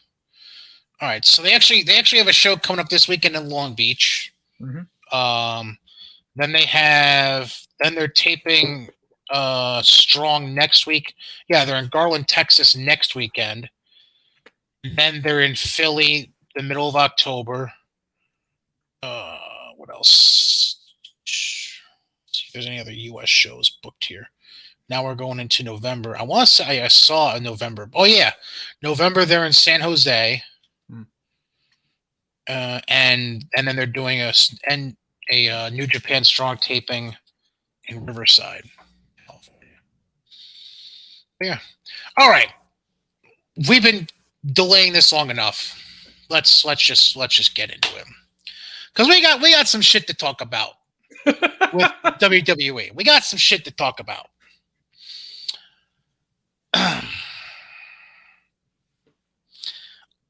I'm not necessarily disagreeing with you on this, but I need you to back up a statement I saw you make over the past week. Okay. You made a statement, and this is me paraphrasing it. You essentially said Big E is the closest thing this generation has to Dusty Rhodes. Yep. I would like you to lay out again, I'm not disagreeing with you. It's just I found the quote interesting, and I wanted to allow you to state your case here on the podcast for everyone to listen and see. So go ahead. So you need to look at the ilk of the character himself. Big E, when he first was in the eyes of the WWE audience, not counting his time in NXT, it was big jacked black guy who didn't say anything, really didn't have any personality until that one first time where they let him grab a microphone and he started talking like Howard Cosell. Big E has shown throughout the years the amount of personality he has. And people say, oh, he's too much of a goofball. If you take the promos that Big E cuts and then go back and look at the shit that Dusty did in Florida, not in Georgia, in Florida, it's the same vibe. It's the same energy. It's a matter of the swagger and just getting the crowd to like him and just that infectious smile and that infectious laugh.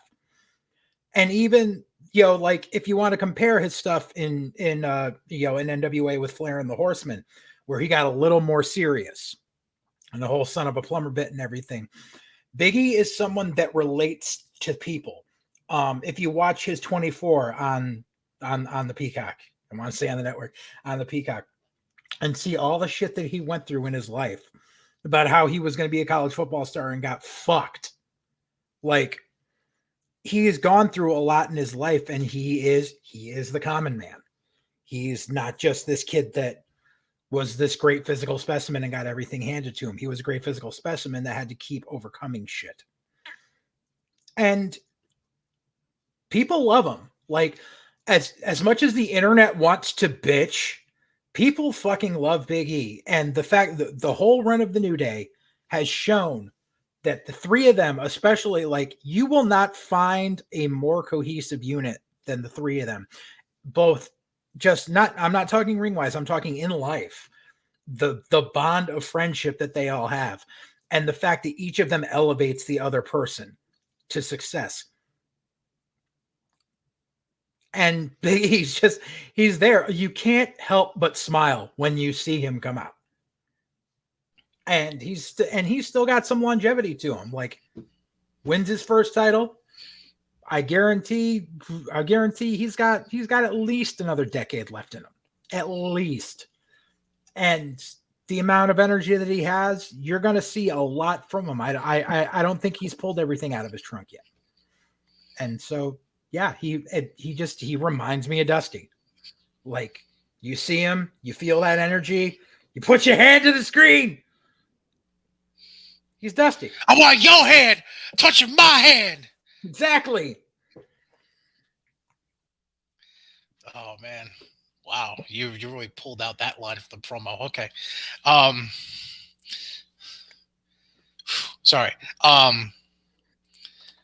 So I'll ask you about the cash in a second, because obviously that's one of the big headlines in the past week. Mm-hmm. But here's an interesting note I just wanted to bring up quick. Mm-hmm. Big E, the fourth African-American WWE champion. Mm-hmm.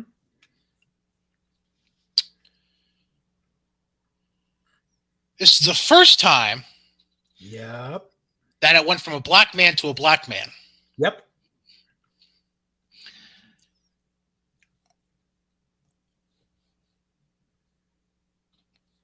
Like in 2021, and this, I don't want to make it negative, but I'm going to for a quick second. In 2021, that shouldn't be big a milestone. News. Yeah, I know. But it goes to show you what the fuck's been going on in that company for a long time. Yeah. This is not me accusing anyone. It's just, it's the way things have worked out. Yeah. But, yeah, I just wanted to throw that out there real quick. Yeah. So let's get into the whole handling of the cash-in. Because here's basically what we went from.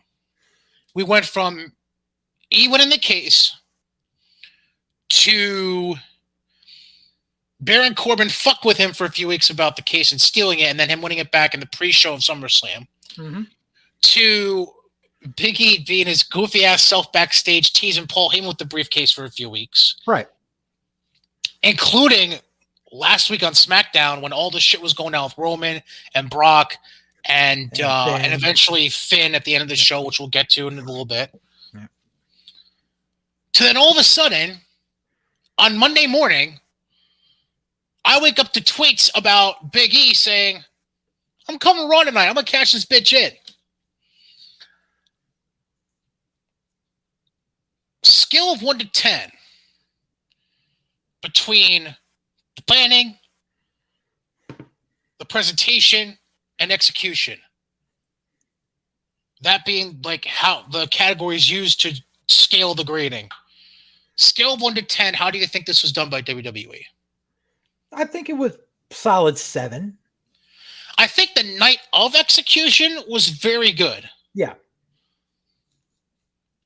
The only thing, and this is just being nitpicky because, you know, that's how everybody is in 2021. Obviously, it would have been great to have a surprise element to it and not have it pre-announced. That's the only True. nitpicky thing. But in the end, what they did was you had people go, oh, and now you got people thinking about that entire night. Yeah. And you got people potentially, because when you look at ratings,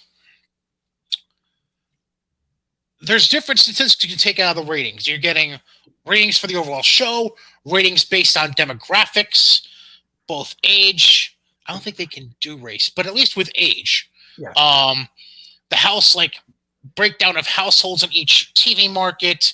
They break it down by quarter hour, which I'm sure is a popular thing wrestling fans have heard about before, is the quarter hour ratings. Mm-hmm. But what you can also measure, and this is something that I've known for a long time. I'm sure you've known about it too. I know about it because I used to work in radio. So TV ratings and radio ratings are relatively similar in the way they work. Yep. They also rate out the average length of duration of tuning into a broadcast. Right.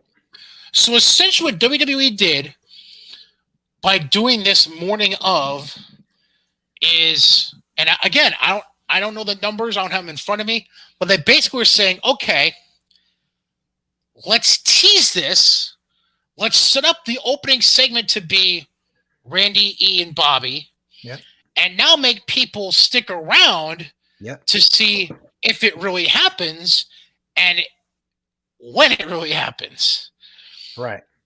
So to me, execution on point, especially from a numbers perspective behind the scenes, completely on point.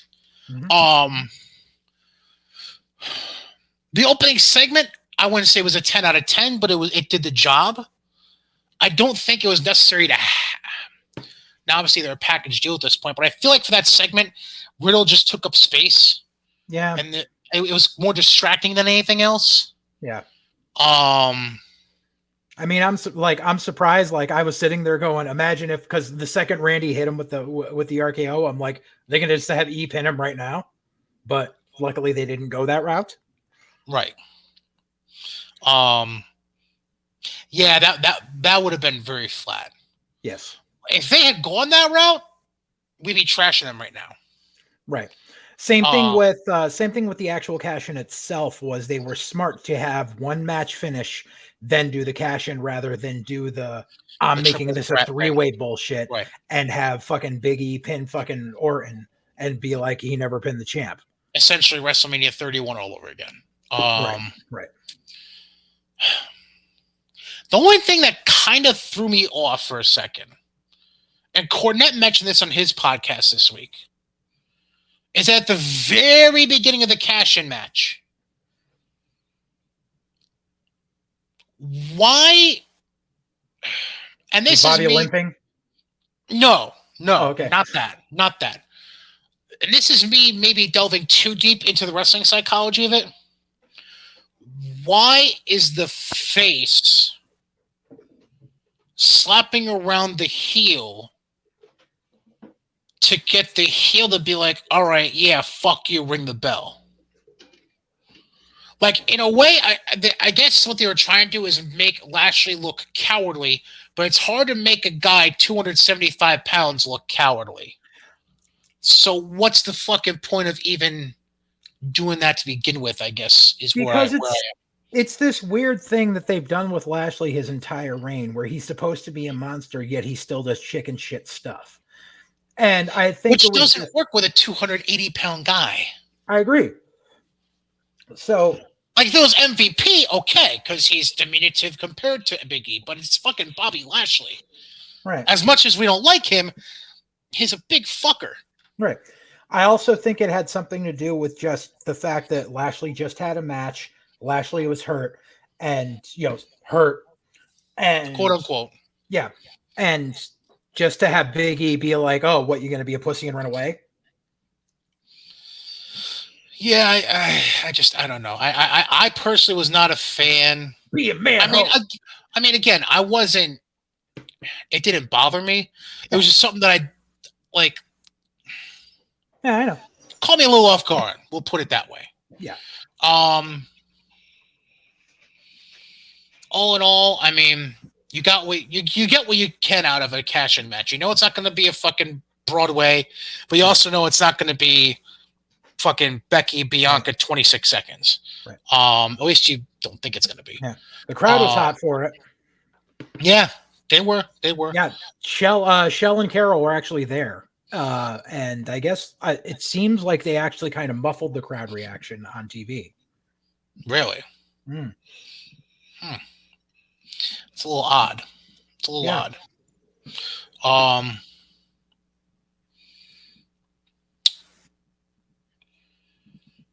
Where else is it going to go with this? Oh, yeah, and then the way this show, I mean, you can't go wrong with the way they had it end with Kofi and Creed running in. Right. You know, it was nice. But now that leads to question. Okay. I'm going to ask the question that has been brought up throughout the week, and I have an answer for it, but it's not one I don't think anyone wants to hear.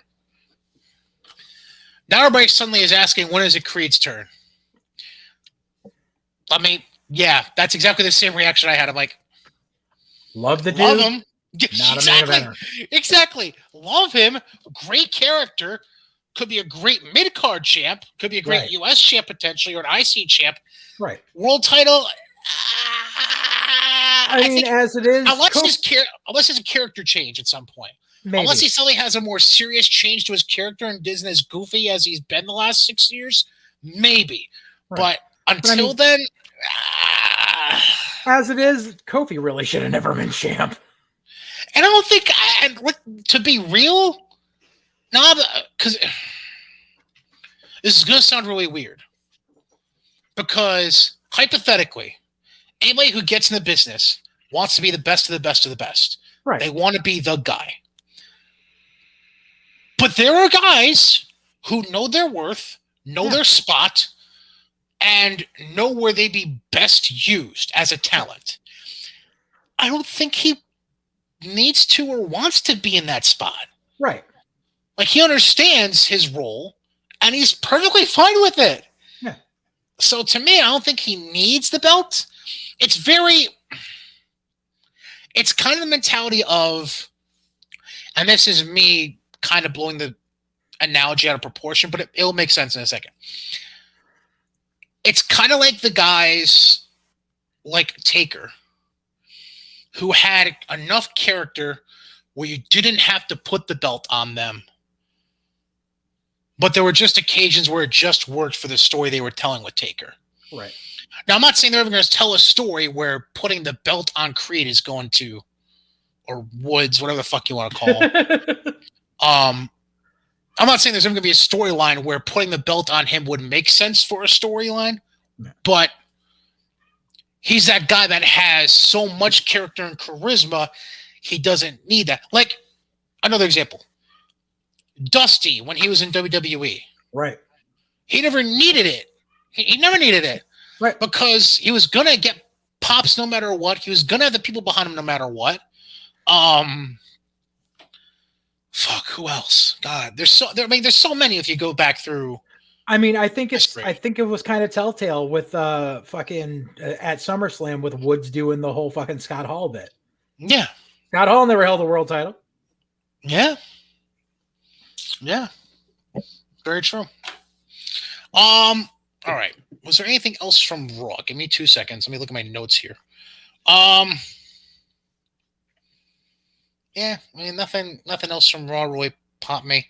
So let me go backwards before we move forwards. Okay. Let me go backwards to the SmackDown the weekend before. Okay.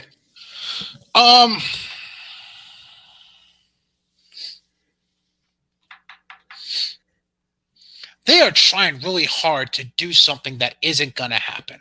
Yep. Do you know where I'm going with this? Trying to make Brock a babyface? Good one. I like it. I wasn't thinking of that, but I like it. We'll come back to that in a second. Same thing, different person. So think for me. Who else are they trying to do the same thing with in a storyline right now? Corbin? Nope. No. Nope. I didn't catch most of SmackDown, so you're gonna have to feed me this one. They're trying like hell to make Becky Lynch a heel, and it's not. Oh yeah. Just trying to make her like Conor McGregor. Yeah. It's not gonna fucking work. Yeah. Like people like. Let me put this out there. There's two kinds of swag. There's the swag where people just want to punch you in the fucking face, a la Conor McGregor, really, or Jake Paul or Logan Paul. Yeah. Just to give a more recent example. Yeah. Then there's the kind of swag that's infectious. Becky has an infectious kind of swag dating back to when she first started all the man shit a few years ago. Uh-huh. You're not going to make that swag suddenly draw boos when all the crowd wants to do is cheer. Yeah. Just embrace the fact you accidentally booked yourself in a babyface versus babyface and let it go. And if you really want to have somebody come in there and heal shit up, fucking bring Sasha back from whatever the fuck is going on with her right now. Bring her back into the fold and then just pray to God you can hold on until Bayley's back healthy. Yeah. Like, that's essentially what they've cornered themselves into right now. Right. Now, granted, you have the draft coming up, which, again, we'll get to in a moment. But that's just the way they corner themselves. And there's nowhere else to go except just let it go. Let it be what it's going to be. Let Extreme Rules play itself out, and then regroup from there. Right. Like, they're trying to force feed something that is not going to work, and they just need to stop. Right. Oh, it's like how they just fucking randomly a couple of weeks ago flipped Natty and Tamina heel with no reason.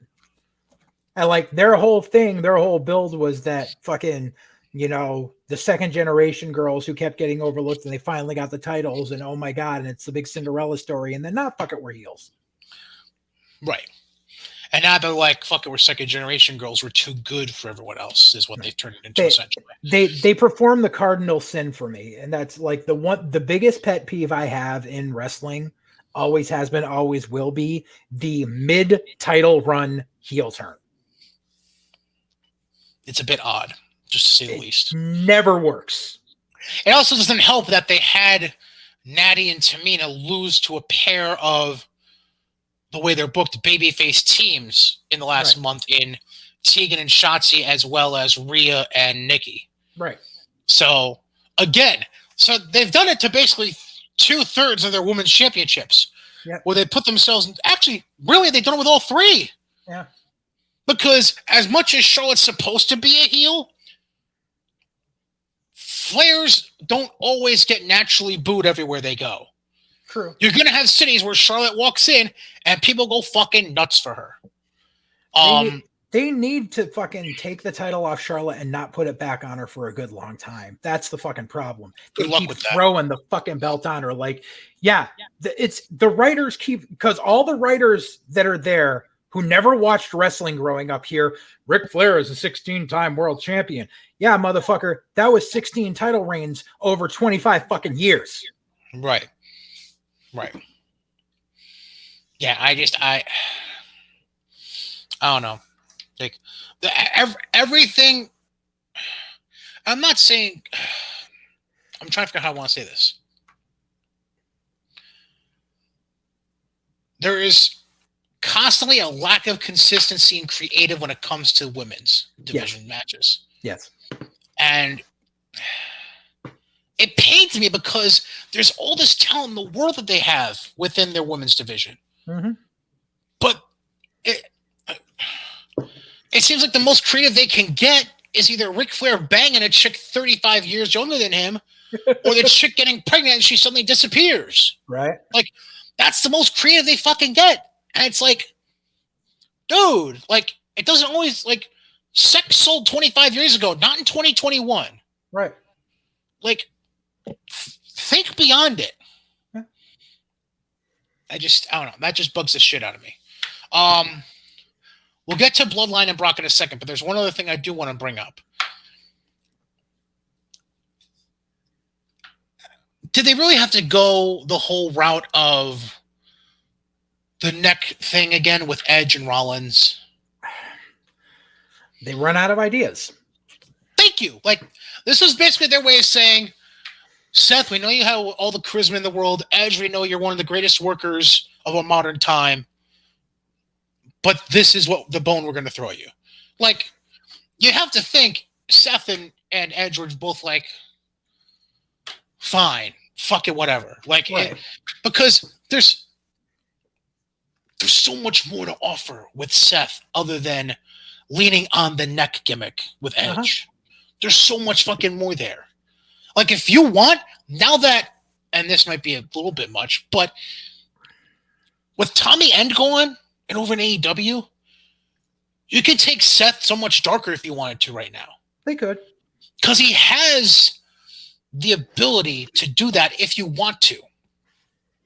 Because he's already kind of towing the line of wanting to go there in a way. But now you've basically just made him the goofy version of that. Who just suddenly has, like, I don't know, like... I feel like what they... Like, I don't know where they're going with this. Like, because they're basically making him the guy that's goofy and happy-go-lucky when he's talking, but then when he gets a match, all of a sudden, like, there's a switch. Yeah. And he's, like, a totally different person. Like, I'm trying to think of the mental condition that is. And I'm just... Bipolar. Yeah, bipolar, thank you. Yeah. Jesus Christ, I knew I was something Yeah, like, it's almost like they're trying to make the in-ring version of Seth Rollins the personality they were trying to push on, the bad gimmick they were doing with Elias and Riker. Yeah. Like, oh, fuck off. That doesn't have, like, you're, like, that's a little touchy. Like, I don't know, man. That's just, I don't know what they're doing. Basically, because they needed a way to write Edge off so that they don't have to hotshot the rubber match. They're going to hold that off until the beginning of next year. So in the meantime, they had to do something to take Edge off TV. And they're probably going to send Rollins over to Monday nights again because SmackDown already has a top heel. Rollins can't be in that position, especially with fucking Brock there. Like, they're just going to send him over to Mondays so that he can be top heel there.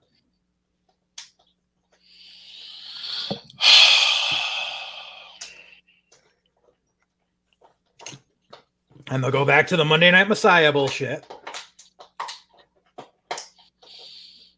I don't know. And I don't know if we're going to have time to get to the draft. Might have to hold off until next episode because the draft isn't until the first weekend of October anyway. So we'll hold off on that till next episode. But, like, there's a lot of different directions this draft could go, and I'm not sure if I like any of them. Yeah. But you know, I'm glad we have another week to dissect this because I feel like we both kind of need a week to figure out where we think things are going to go. Mm-hmm. Which brings me to Bloodline, Brock, and Finn. Now, first off, let me put it this way. Unless you've been living under a rock, if you didn't know the week before the way they went off the air with that red and white flash and the dun-dun, if you didn't know that was the appearance of Demon coming, then you're a fucking idiot. Because I saw that coming from a mile away. People were like, oh my God, that was the start of Brock's. I'm like, no, that was Demon. Like I knew it when I fucking saw it on TV. I'm like, no, motherfuckers. That's the start of the Demon theme. Fuck off. But anyways, and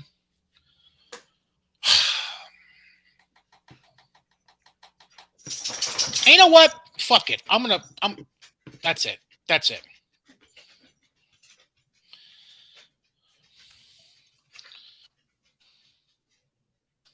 I'm going to fucking say it. Fuck off with Roman and Brock. I agree. But it's worse this time. Yes, it is. Not only fuck off with Roman and Brock, fuck off with Roman, Brock, and Saudi blood money. What the fuck are we doing? And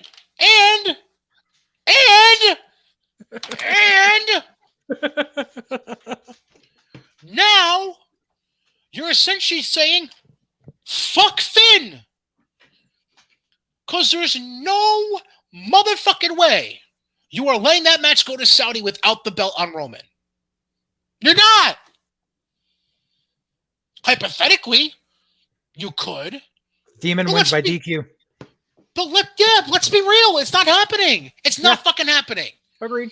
You just basically took any potential surprise factor out of Extreme Rules and said, fuck you, Finn. Roman's bringing the belt to Saudi because money. Yep. Like, how many times do we need to see Roman and Brock until we can finally say, you know what? We've seen enough. It was bad the first time. It was even worse the second time. Terrible the third. And now they're going to take it overseas and get jet-lagged and try to do it in front of the Saudi princes. Motherfuckers. And now suddenly we're putting Paul Heyman in the middle of the whole fucking thing. Yeah. Because reasons. Because lulls. Like, that's the only thing I can think of. Because Vince loves counting money with Saudi blood all over it. Mm-hmm. Oh, my God. Why are we doing this? Because. And since when the bloodline turned into three jerk-off reminders of Oni Lorcan with the ones in the air? What are we doing here? Wow. Way to take Oni's gimmick. Thank you. Fuck off. Maybe that's foreshadowing. Yeah, because Oni fits right in with 3 Samoans. No. Yeah. No. Fucking Oni and Danny get popped up during the draft. We're going to fight them. The creative team would never be that fucking smart.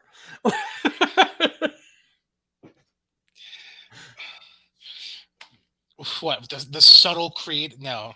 Yeah, that never happens. There's no such thing as subtle creative anymore. There's force-feed it down our throats creative. Yep.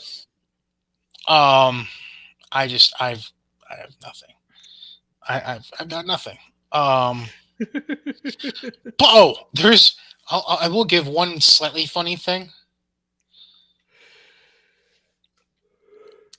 Is it me?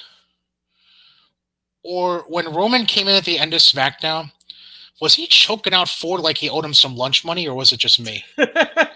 Like, that... I think we can both agree that we love Montez and we love the Profits. But Roman, that shit was on way too long. Like, Montez done been dead for like 15 seconds, and Roman just kept it on and kept it on. Like, I don't know if he was like a monster. I don't know if he was just trying to fill shit out until he knew TV was up, or maybe. But I think it's just Roman got to look like a monster with Brock back. I don't know. It's weird. Just weird. All right. Now let's shift gears back again. I know we're almost at the 2-hour mark, but we do have to talk about NXT. Because there are a few talking points I need to bring up. Number one, even though they've just trademarked it, calling it NXT 2.0. Not a fan. It sounds like you're making it, you're going to do AOL names from now on. We're going to make it version 3.0. Especially because it's 3.0. Like, yes, thank you, yes. Yeah. Like, yes. Right there, they fucked up. Nuts. Oh. By the way, I didn't even think of this until I saw a goddamn image about it the night of the show. Think about this. The night NXT really became NXT as we came to know it recently. You know what the main event of that show was? What?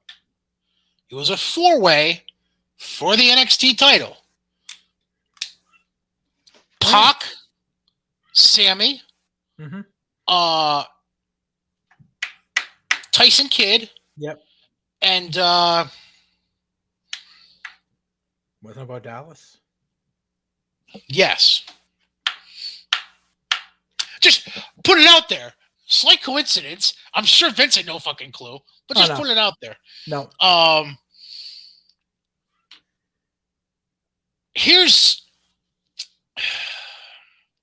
That's the first thing I wanted to bring up. Number two, Because lulls again, you've been slowly building a Raquel Frankie Monet match. You book it the week before for the debut of NXT 2.0, and then you decide, fuck it, let's shit can the match. Because lulls. Maybe they feel like they need more build. What's more build? Raquel putting Robert Stone through a table, which I would love, but I mean, they didn't really have much build other than like twice, like Frankie Monet going, "I deserve the title." Like that's all they had. Which goes back to women's creative having nothing to do. Right. Number 3, and I know you and I had some disagreement to it. If NXT 2.0 is going to continue being formatted like the debut show was this past week, it's gonna irk the shit out of me. And I mentioned this to you, so you know what I'm about to say. They basically formatted, and I'm looking at this list of matches real quick, or list of segments. They essentially formatted the first hour and a half of the 2-hour show like NWA Power has been booking their shows. Or actually, really, they booked the first hour and 45 minutes of it like NWA Power, and then they happen to have a wedding at the end of the show. Well, you know, people keep saying that, you know, NWA Power is that old school like studio shit that they want to see. So that's basically what they did. They took NWA Power, added brighter colors, and called it NXT 2.0. That's essentially what they did. Now, for those of you who don't understand the format, what I mean by that, or don't watch NWA Power regularly, at least this was the formatting pre-COVID. I'm not sure if it's changed since then, because I know they've also changed name to Impact or something else. Power? Yeah, Empower or something like that. Else now. It's like lightning or something now. Yeah, I don't fucking know. But yeah, because it can't be thunder, cannot be thunder. Subtle WCW mention. Basically, the way that show was formatted: jobber match, jobber match, jobber match, jobber match, interview, jobber match, jobber match, interview, jobber match, interview, main event. Roughly speaking, that's how they formatted every fucking taping. It was a bunch of jobber matches for the first 3/4 of the show, with your backstage and interview segments mixed in, and then they had a main event, which usually went 10 to 15 tops. It's essentially the same thing you saw if you tuned into NXT 2.0's debut. You had LA Knight versus Braun Breaker, because God forbid we even mention directly that he's Rick Steiner's son. No. You can drop a dog-faced gremlin mention in the middle of your commentary, but don't outright say he's Rick Steiner's son. Fuck that. There's 3 guys who appeared on that show that were all second generation that were not called by their given name. Right. Rick Steiner's son. Wait, hold on. Fuck. I fucking read this too, and I had it in my head. Matt, A-Train. I can't think of his real name. A-Train's son. He's not A-Train's son. He's Wayne Bloom's son. Oh! Wayne Bloom. Destruction Crew. That's what I thought. Bo Beverly. That's what I thought. Bo Beverly. Yeah, okay. I thought the name sounded familiar. Okay. And then was there a Rotunda, or am I Briggs' tag partner was Bull Buchanan's son.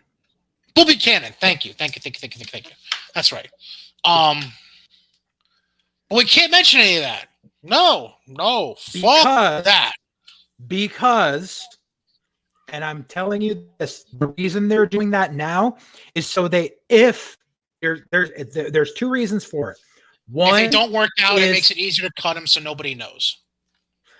And if they do work out, they can fucking pull that plug when they get to the main roster and say second generation.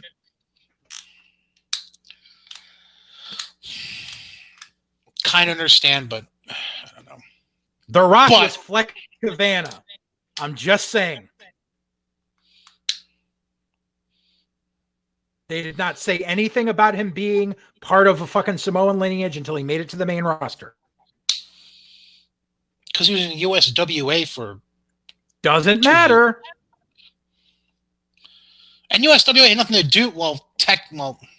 Yeah, but it was developmental, whether you want to admit it or not. It was developmental. I don't know about that. Anywho, so you had that match in the beginning.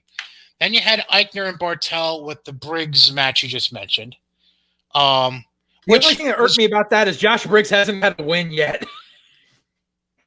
Well, not only that,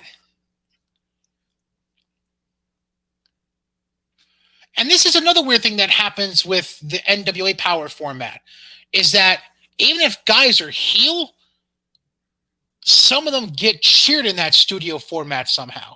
And that's what I don't know if it accidentally happened, but that's kind of what happened here in this match, was you saw Eichner and Bartel getting cheered.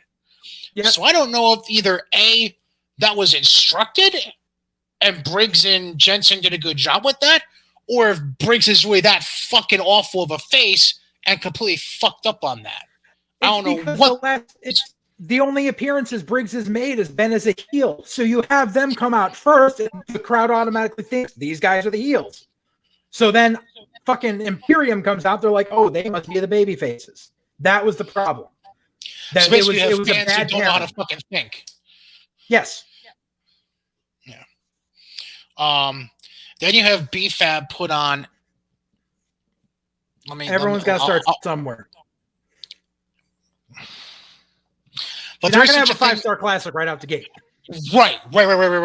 But there is such a thing as being TV ready for a match. Yeah. And that was not a TV ready match. That was like, I could understand somebody looking green at points in a debut, but that whole match was smeared in green. Yeah. Like somebody who took a shit that lacks iron. Like green shit. Like that's, and if you don't get the medical reference, go WebMD it. If you have a diet that lacks a lot of iron, you shit green. Just letting you know. It's a medical fact, and I think I just taught JJ something, or he knew that and he's just laughing that I even brought it up. Yeah.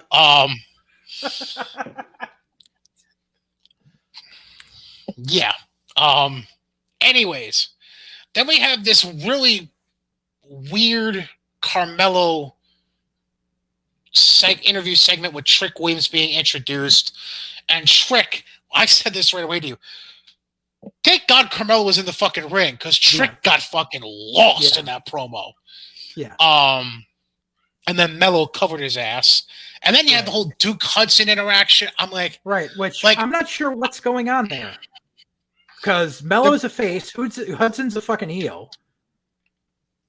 And then Trick's like, try to do a double turn. Right, like... There's other ways to put an edge on a face character. I'm not sure that was the right way. Yeah. See, as far... You know how people complain that, now Vince is just going to push big guys and blah, blah, blah, blah. This is one of the occurrences where I see that happening, because I don't care how many times you repackage Brandon Vink, no one's going to give a fuck about him. Yeah. Like they gave him a main roster run with MVP as his manager at nowhere. Yeah. And then we had like a 3-4 tag that turned into a 6-win. Yeah. Yeah. It was like the only thing I could think of during that whole thing. The only thing I could think of during that was, this is the shit that will not end. It just goes on and on. Like, I don't know why, but Casey and Caden don't do it for me, first of all. See, they've grown on me. Like charisma-wise, okay. But their actual matches, I don't know. I feel like there's something lacking. I can't pinpoint what. But there's just something that's off to me with them. And then Saray was like the odd woman out of the whole thing. Like I guess she was part of the Mandy thing, but like I feel bad for her because then you have Gigi and JC, and ooh, Mandy dyed her hair brunette. Good for her. Like more like Mandy let the dye go out of her hair. Right. Then we had Ridge Holland lose to Tommaso and then come out and take out his anger on Drake Maverick the next week. That's nice. Then we had the the Creed brothers. They should not be on TV. They are. We discussed that last week. They are just too fucking rough. Like, they need to slow the fuck down. Right. And then obviously they're trying to set up O'Reilly and Dunn and Holland because of what happened backstage during the show to take O'Reilly out of the title match. That's where Von Wagner comes in the fold against Dunn, Ciampa, and Knight. Ciampa gets the win. It's Goldie 2.0, blah, blah, blah. That shit scared me for a little bit. What shit scared you? I was sitting there going, don't do the stupid thing. Don't do the stupid thing. Every time Von Wagner hit a big move, I'm like, don't do the stupid thing. So, and that's the one part of the show that scared me. I was afraid. I was afraid just a little bit that they were going to take that title and put it on Great White Khali. You're an asshole. But, so, here's the breakdown I had of the end. Because I'm pretty sure I pinpointed it. Essentially what happened was LA Knight got Olympic slammed. Let's just call it for what it was. It was a fucking Olympic slam by Von Wagner. Yeah. And from what I saw, I can't even pinpoint whose fault it is. It's just a case of weird landing. LA Knight's head didn't clear high enough for Von's head to hit Von's head to have its own space of the mat when they fell back. So the top of Von's back, the top of Von's head ended up catching Knight when they hit the mat, and that busted Knight open. That's what I essentially think happened. And then whatever led up to the ending. I think out of the directions you could have gone, given the way things fell into place that night, I think Tommaso was one of only two correct moves. The only one might have been Pete Dunne, but I think the best move was Tommaso. I'm pretty sure they decided to swerve everyone because of the fact that it was announced earlier in the day that Dunne just signed a 3-year contract with the E. Right. So they were everyone was like, "Oh, they're going to put the title on Pete Dunne."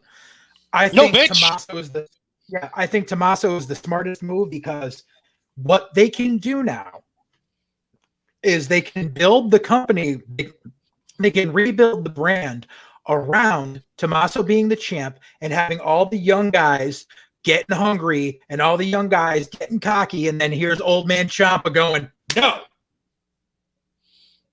Go ahead. You know what else they can do? What? What's one of the hotter things that Tommaso did in the last 12 months? The fight pit? Keep going. What, the shit with Thatcher? Oh, I had him and T. Thatcher have a feud? Yeah. Now you can revisit that without doing anything awkward creatively. You can just naturally do it with the belt involved. Yes, exactly. I mean, there's a bunch of ways. Has me all kinds of excited, if you ask me. But go ahead. Right, you can take the NXT old guard, for lack of a better term, they're still there, and have them have programs with Tommaso while young guys are getting built, and then have the young guys come in because I'm sorry, but it's the same group of people that were all doom and gloom and RIP NXT before the show even aired that are the same people afterwards going, well, it's obvious Tommaso's just going to be a transitional champion and drop it to Braun Breaker. No. Not necessarily. No. Just because the dude at the end went, "I want the belt," doesn't mean that's going to fucking happen. Plus, too soon. Way too fucking soon. Exactly. Like Trips will be back at the helm within the next couple of weeks. And there won't be 80,000 rewrites before the show goes on. Correct. And Trips will, and if they say this is the formula we need from you, Trips will follow it. And we'll still have our tried and true favorites there, whoever doesn't go up in the draft. Yep. And now they have the time to build the new stars. And the thing is, for the most part, the newer people they brought out and showcased in the show have potential. Not negating the fucking Creed brothers and fucking Great White Khali. So I have a question. Okay. This is the only draft related question I'm going to bring up because I had a note about this, and then we'll wrap the show. Okay. Johnny Wrestling's contract is up in early December. Ooh. Which brings me to this question. Given the fact his wife is out of work till further notice because of the baby. Right. Do you think, as a token of appreciation, not to say he hasn't earned it, but I'm just saying, figuratively as a token of appreciation, do you think he gets drafted and then renegotiated as a main roster? I do. I don't and think then when Johnny's Candace gonna comes go back, she can come back. I mean, you can slip Candace right in with Johnny anytime you want. Exactly. I think Johnny, like, as much as like some people dog on Johnny, like Johnny has that ability to be on the main roster. I could see him doing great things on fucking SmackDown. Just imagine a feud between him and Chad Gable. Just imagine him feuding with Nakamura for the fucking Intercontinental title. Well, Like, yeah, and not that'll work. And not even that. I think Johnny's character work has developed so much. Yes, very much. Since, and it has a lot of different directions to it. You can go super serious like he did with Tommaso, and he showed he can pull that off. Mm-hmm. You can go the comedy route, which he's done with The Way. Mm-hmm. You can go Johnny Wrestling being Johnny Wrestling, which mm-hmm. was how he was when he came in, and he can pull that off well. There are a lot of, he's like Johnny Wrestling is like onions. They stink? No, they have layers. They have layers. Parfaits. Right. Everybody loves a parfait. I don't like no parfait. Johnny has showed a character with layers to it over the last 4 to 5 years, which is something I think some people questioned when he had signed originally, because he was so renowned for his in-ring work. People questioned whether that could translate into character work, especially on the mic. Right. And what he has done, and this is not me kissing his ass just because we happen to work a couple shows. No, it's not that. I mean, he deserves everything everything positive that he gets. He deserves it. Yes, absolutely. So yeah, I think I could see that happening. I don't know if it'll happen directly with the draft necessarily, though it wouldn't shock me. If not the draft, I could see him re-signing quietly and then showing up during the Rumble. That's exactly the other thing I was thinking of. My man. All right. Now, real quick before we wrap up officially this episode of Wait Heat, we got a giveaway. We've got a giveaway. All right. So, yes, it's football season. But this is a wrestling show. We're not going to talk about football. Y'all know you love having pay-per-view watch parties. I know I did back in the day when I was still living in my previous residence over in Albany. I had a lot of friends in that area. We'd usually congregate at the same house every month. We'd order pizza and wings and bring desserts or whatever, and we'd make a show of it. We did Royal Rumble pools. It was a great time. And I'm sure you all have pay-per-view watch parties yourself. So we have an opportunity for you to win a gift card to Paesan's Pizza. That's right. You can get a gift card to Paesan's Pizza here in the Capital District in upstate New York. And here's what you got to do. You have to go to Twitter. Tag me and JJ. I'm at Brian Katie. He's at JJ_Alexander. Tag us both and say, just make a comment for the show and do hashtag White Heat.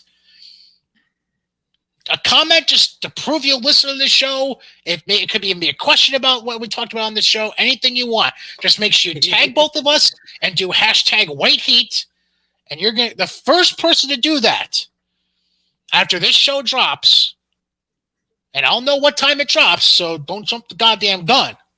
The first person to do that on Twitter, they will get themselves a gift card. We'll PM you. We'll DM you on Twitter. We'll slide into your DMs and get your details and all about that. So whether it's a college football Saturday, big games on the NFL on Sundays, or a huge Sunday night pay-per-view watch party, Paesan's is your go-to spot for the best pizza in New York. Even if you live outside the capital region, that's okay. You can still order their amazing frozen pizzas on Goldbelly today.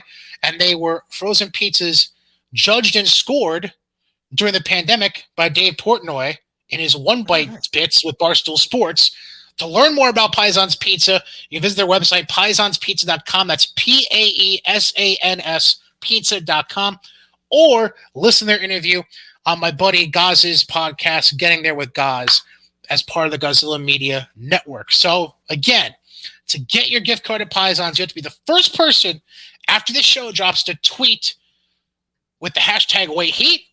And in that tweet, you'll have to tag both me and JJ in the tweet. If you don't tag both of us, you don't get it. If you don't use the hashtag White Heat, you don't get it. You got to accomplish all of that in order to win the gift card. That being said, I'll also leave a little detail about the giveaway in the description box on YouTube, and we'll mention the description on Spotify, Apple Podcasts, Google Play, all that. That being said, special thanks again to Mohawk Honda, Johnstone Supply, and Paesan's Pizza for being a part of today's show. JJ, any final words? Nah, I got a crying puppy back here, so. That being said, for Titus, for JJ Alexander, I'm Brian Katie. Thank you for listening to episode 18 and watching episode 18 of White Heat. We'll catch you next time where we'll jump into the WWE draft, what we think will happen, what we don't think will happen. We'll catch you all next time. In the meantime, happy wrestling, folks. Later.